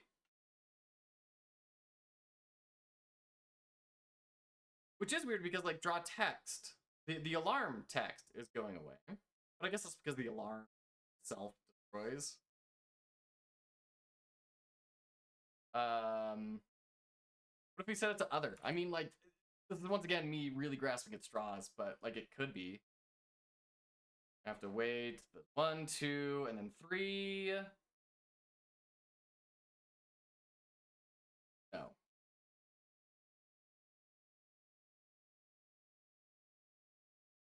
I mean, what is all gonna do? Is all gonna destroy all dialogues, or is all gonna destroy all objects?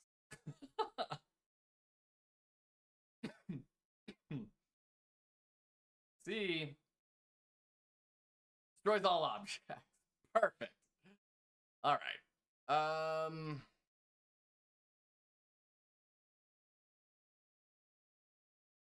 Yeah, destroying itself doesn't seem to be working.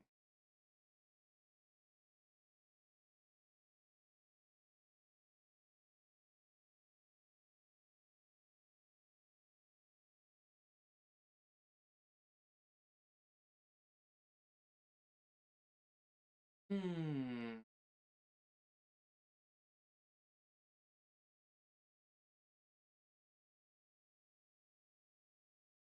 Message index is incrementing, but then it feels like the draw step is not really updating. I think I need a debugger here. I need to see what actually is happening. We're gonna step out of this. Step out of that. So now that's the end of the draw GUI step, and it draws everything. Gonna draw ourselves. This clicked as 1. Draw text. Oh hi. And it's not even reading the second one. Rather, plus. Why would it be plus something? Strange. No pluses there, but I mean, whatever, it works. We just need to repeat this. We're not going to the next thing, which is the problem. And we're reinitializing our text. Coming back up, setting our draw to center.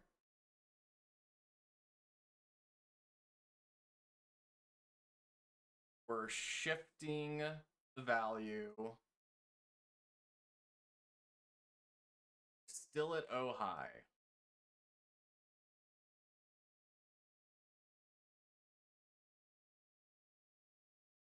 Whoa.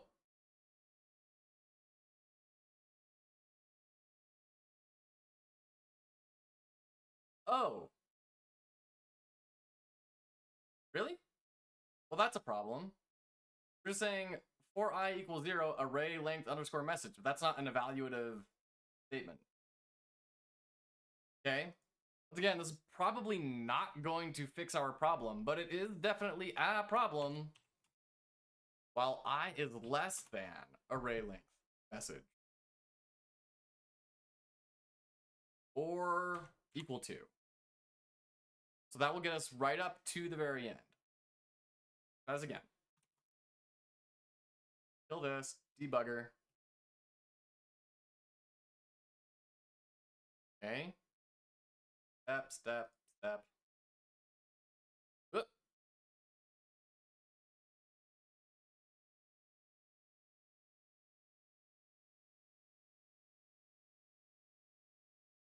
That completely skipped the loop.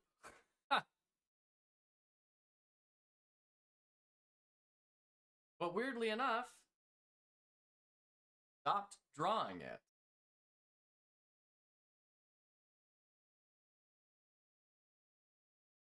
Or not stopped drawing it, kept drawing it.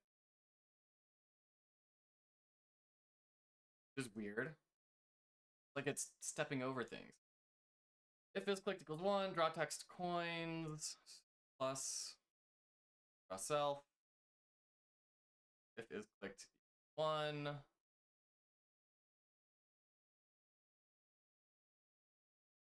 Draw text. King oh hi. And then message index should now increment, right?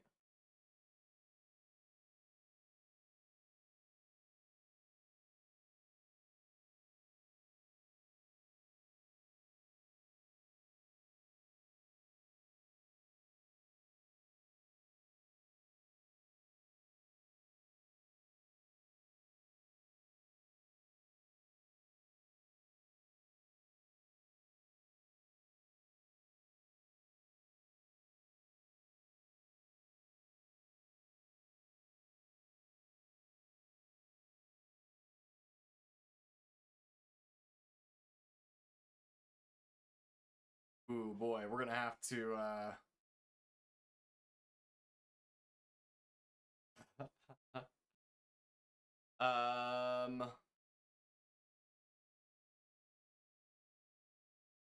let's stop this, remove this breakpoint, and then add a new breakpoint on the alarm. Because it looks like it's rather...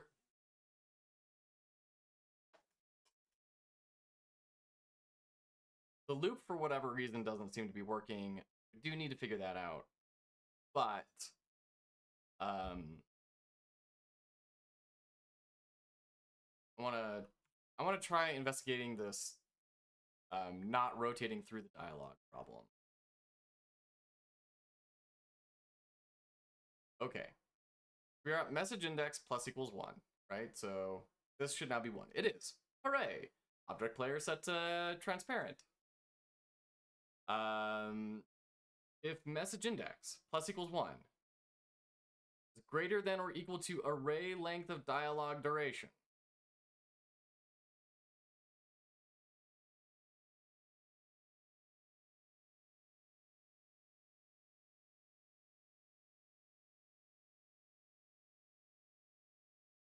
so it's not triggering.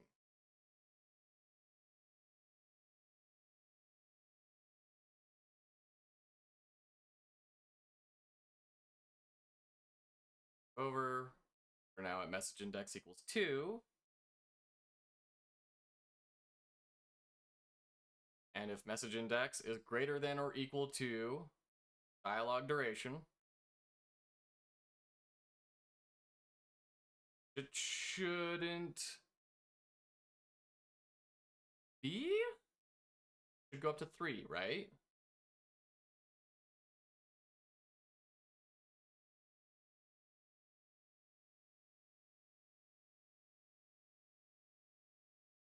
And what's weird is that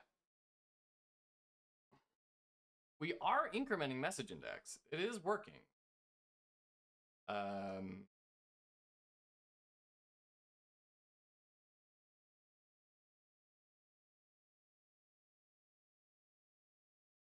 now image index is 3. So it should be larger than, right? So it destroys. Since destroy 113.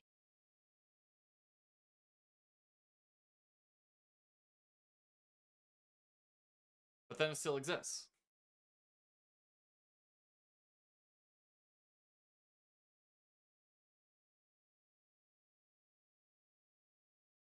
And we're not updating anything else. We're also not setting timers, so that's good. So it's looping through the timers, but it's not looping through the text.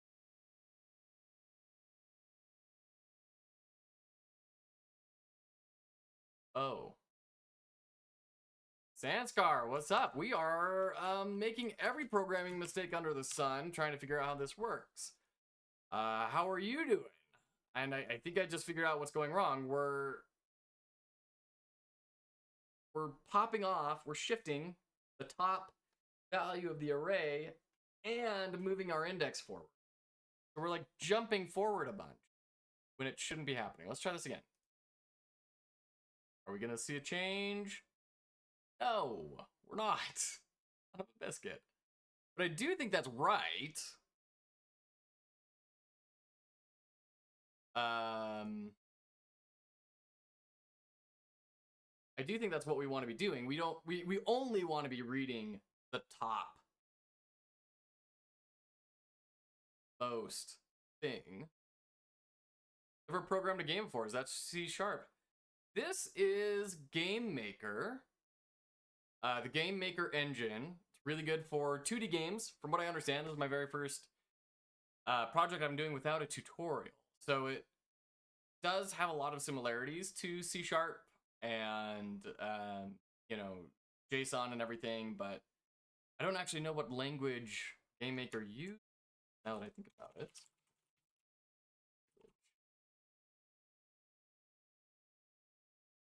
Its own scripting language called Game Maker Language, or GML, but it's very similar to JavaScript and C and all that stuff. So I mean you asked, is it C#? So I mean, obviously it looks at least a little bit familiar to yourself. Interesting. Yeah. So if you haven't made a game before, what brings you in here, if I may ask? Would you want to read that?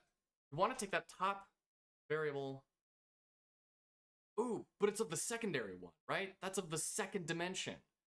And the second dimension of messages.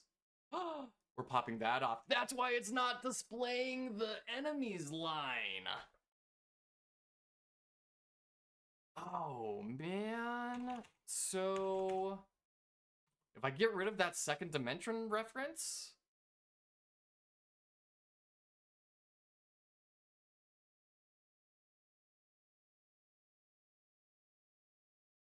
still not updating that main one.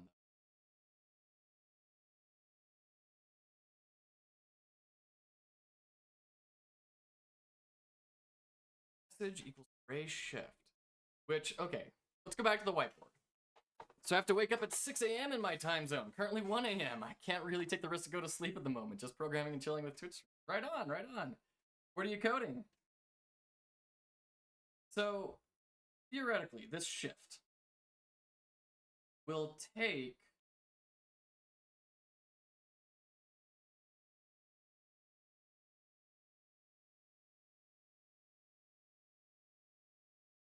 HTMX, really fun detour from JavaScript land. Nice, very cool. So here's my concern. We have a multi-dimensional array, right? So when we array shift on message, we are, the first time around, leading this, and then this moves up. But I don't know that we're affecting this at all, because it's a multi-dimensional array.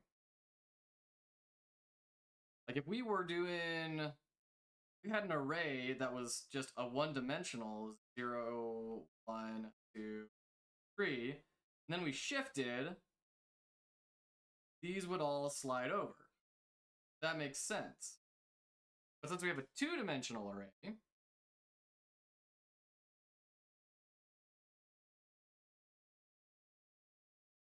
I think we need to shift over for array length.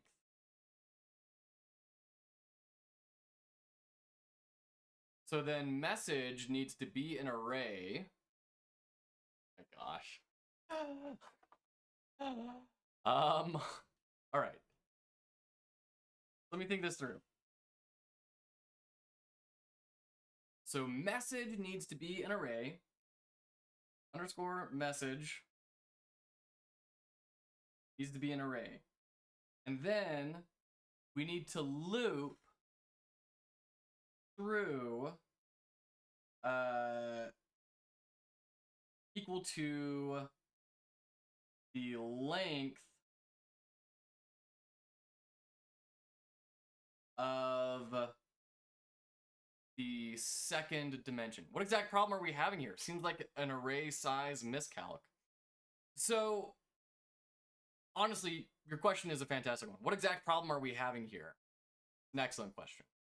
So, what is supposed to happen here is when we click on this circle, we want the player object and the enemy object to both have oh hi pop up on top of them, and then wait a certain amount of time, and then move to the next value in the arrays, which will be this next line, which is just the enemy saying jinx.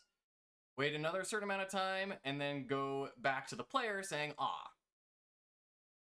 Just trying to build out the structure of this dialogue system of having dialogue that we can feed into the machine and have it spit out at predetermined amounts of time. Now, if we click on this, you can see our timer ticking down over here, but when it hits 0, it increments through and goes to the next value of the array, but then doesn't update any of the text. Also, we're not getting this second, none of the text is updating for whatever reason. And that's happening in our draw GUI step here.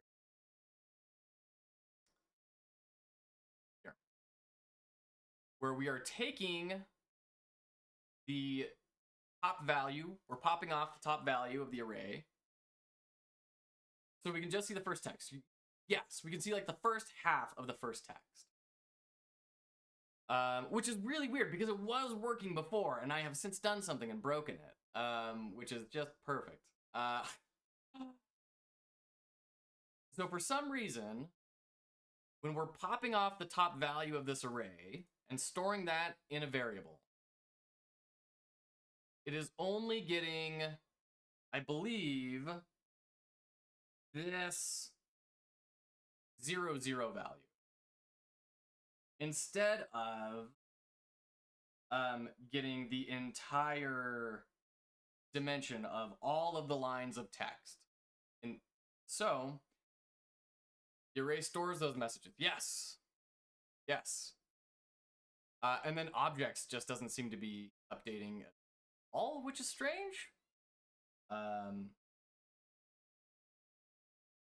in fact, neither of these seem to be working very well. Because we're getting this 0, 0 of the message. We're getting 0, 0 of the object. But we're not getting any of this stuff, nor are we updating with the next line. So something is going funny there. Maybe we can try printing out the array inside the for loop. Just to like see what's in it.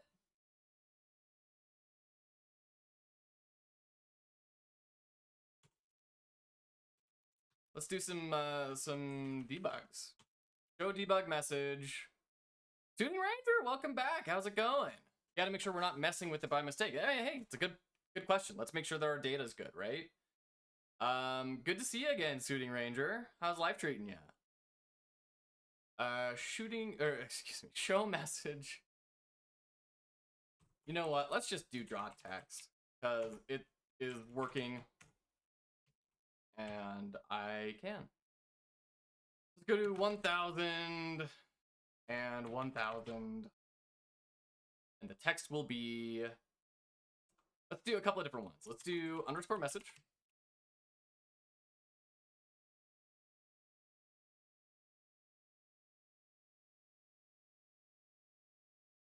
Oh, wait a minute. Hold your buckets. Why are we doing I here? This should be message sub index, right? And loop through for the sub index.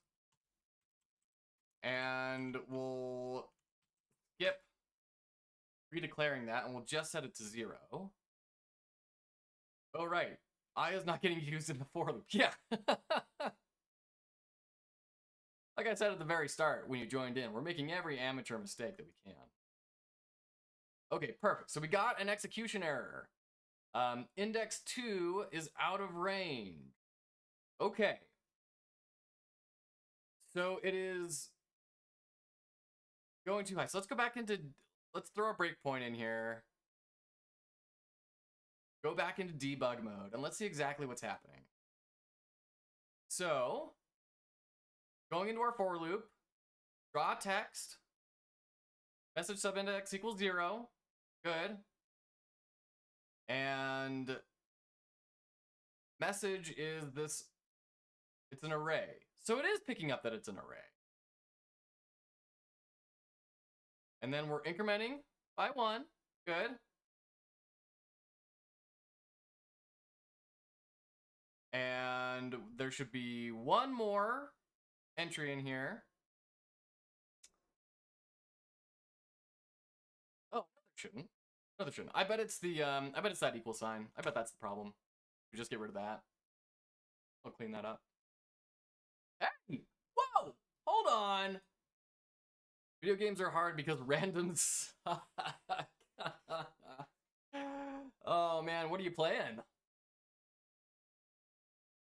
That equal sign was the problem. Yeah. So, okay, so here's the cool thing, right? If you look really closely at this, you will see all of the text flash through over the correct people 1 frame at a time. And within 3 frames, the entire conversation is done, but it is still reading and writing correctly. Awesome. So now the problem is we're not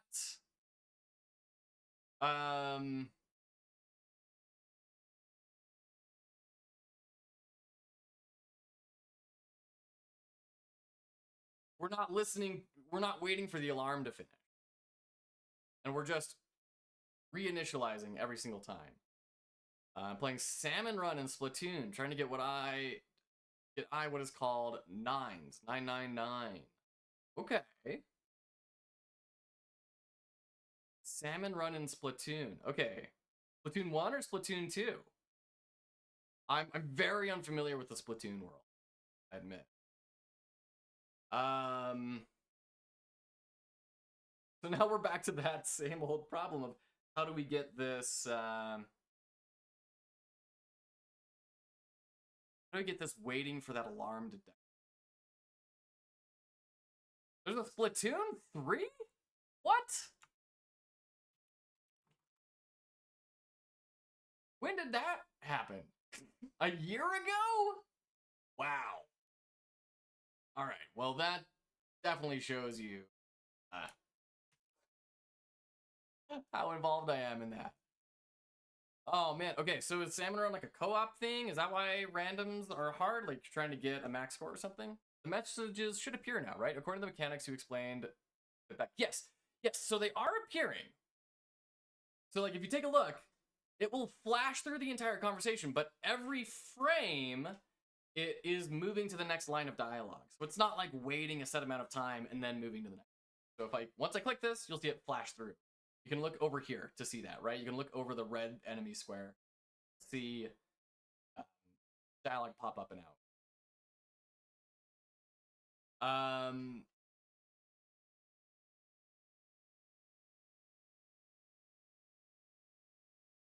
So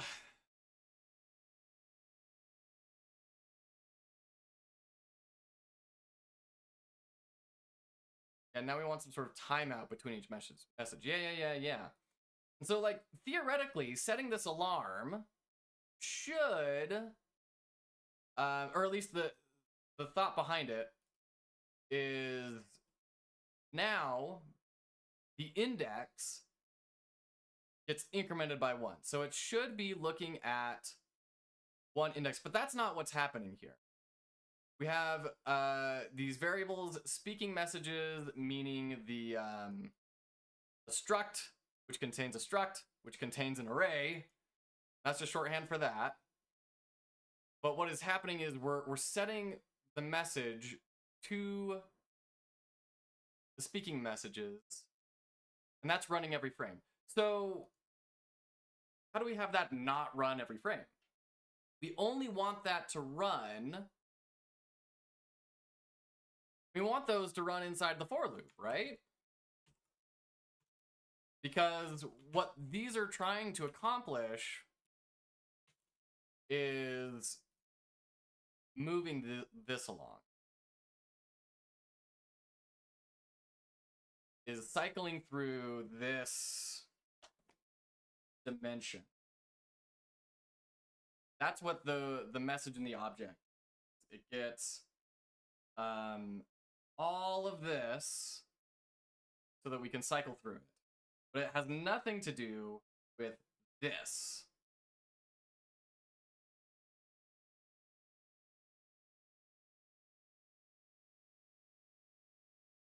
We've used the message length as a variable in for loop usage. We've used the message length as a variable in for loop usage for assignment. Yeah, that's a good point. So that would need to be speaking underscore messages at message index. What will that do? So that will say, while our subindex, and theoretically, if I've conceptualized this right, and I'm sure there's a much better way to work through this, the x dimension here is our subindex, and the y dimension is our index value, if I have set this up correctly and understand it conceptually correctly.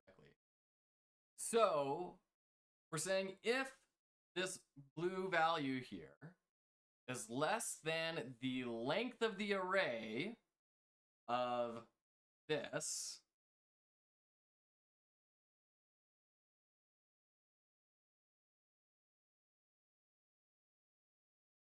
that doesn't make sense. I'm breaking my brain. That's not correct. And unfortunately, I only have 10 minutes before I have to go jump on a call with an old colleague.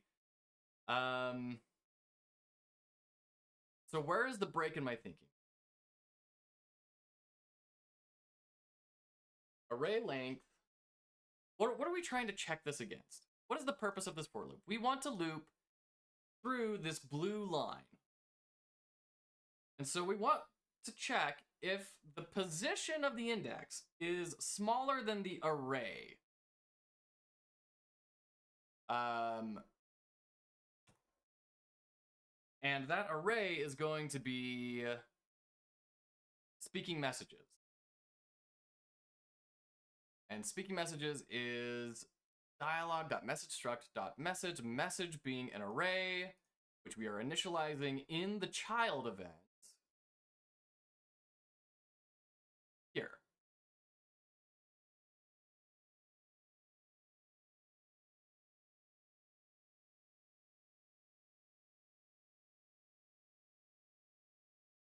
For every line of dialogue, we're adding a new entry, an increment.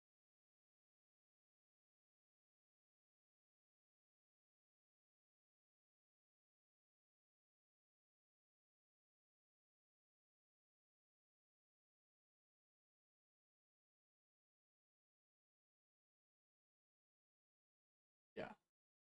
Okay.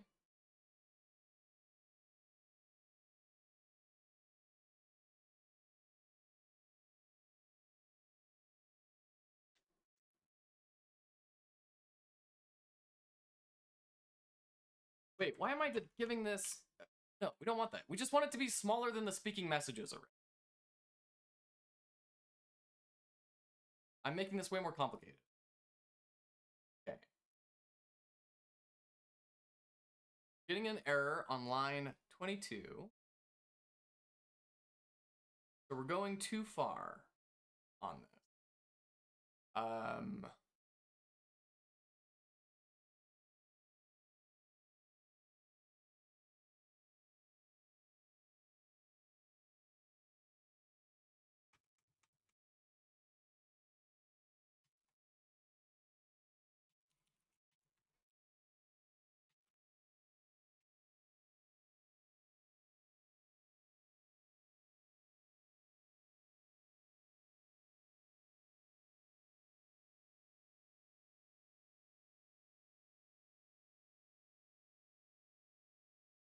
this struct within a struct and the array within a struct is really breaking my brain.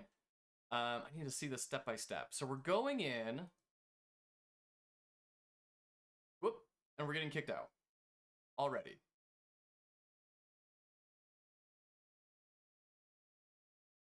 Speaking messages at message subindex should be, I guess it's 1, the base 0.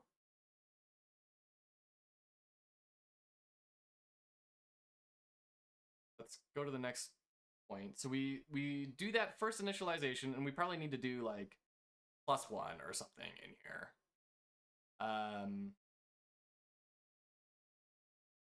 Then message equals that array.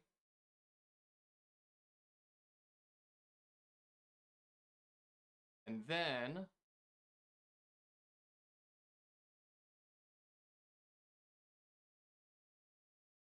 break. Because we're starting to look for, should be array length -1. Yep, yeah, exactly. Exactly. Try that again. Okay. So we're not seeing all the dialogue anymore.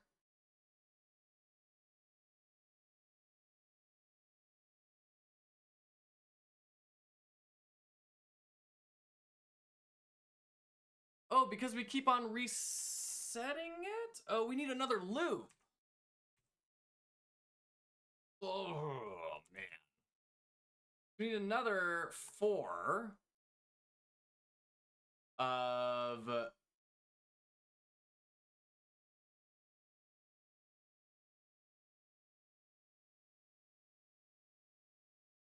right?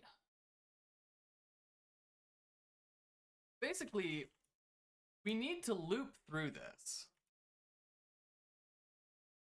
and display them all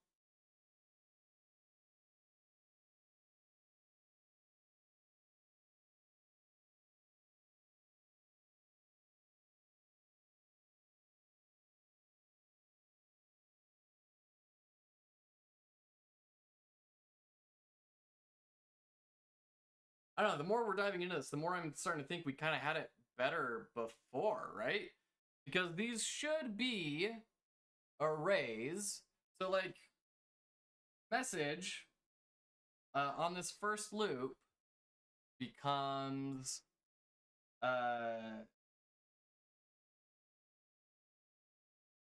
it becomes oh hi at position 0 and oh hi at position 1. And that's really all we need. And then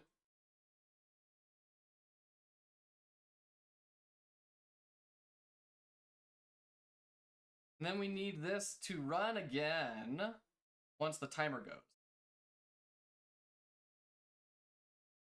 So maybe this variable declaration isn't happening. Maybe this should happen in the alarm.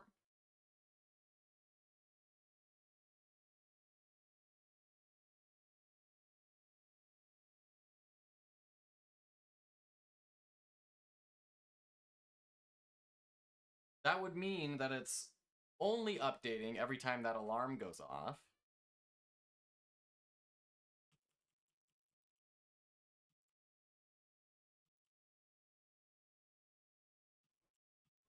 Let's bring these back out, and then I'm going to comment them. And I'm going to recreate them in the alarm space. That does mean they don't really exist anymore.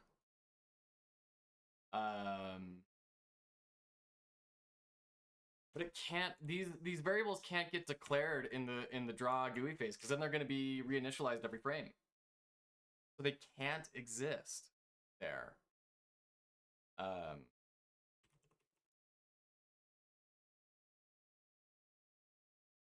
Dialog underscore object and dialog underscore object, and then in the create step,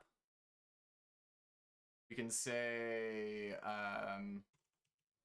define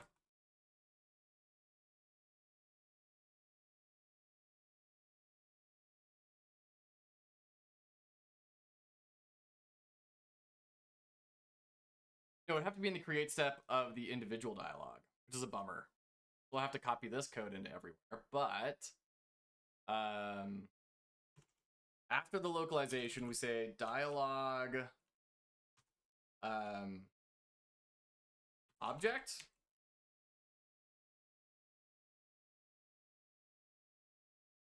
equals message underscore struct dot object. Now we're going to repeat the same thing for the message.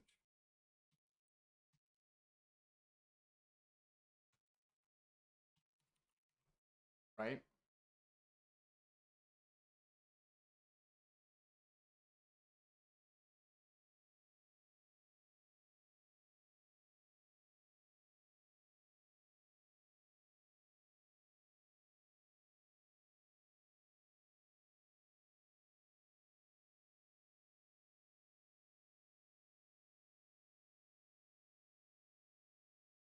We're going in circles. This is speaking objects. This is the same thing that we've already built.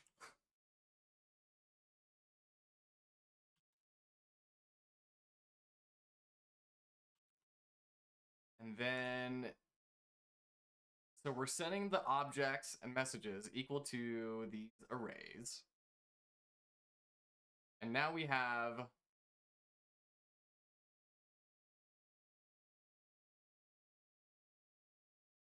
these that need to happen in the alarm. So then, in the alarm phase, we're assigning two more variables, which would be speaking messages equals the value of shift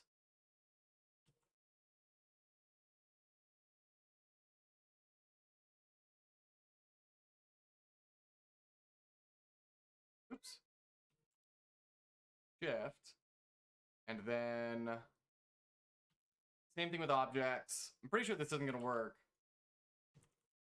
But let's give it one last quick shot before I need to jump off. Hey, it compiles. That's good. And completely breaks. Weirdly enough, in the draw event, message underscore message not set. Ooh, did I not get rid of something? There it is. That's a problem. Port. Try again.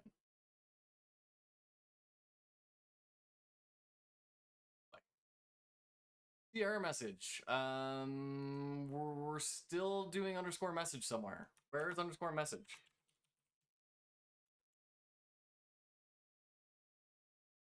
Oh, there it is. You're totally right. Array length. So it would be speaking underscore messages. Again.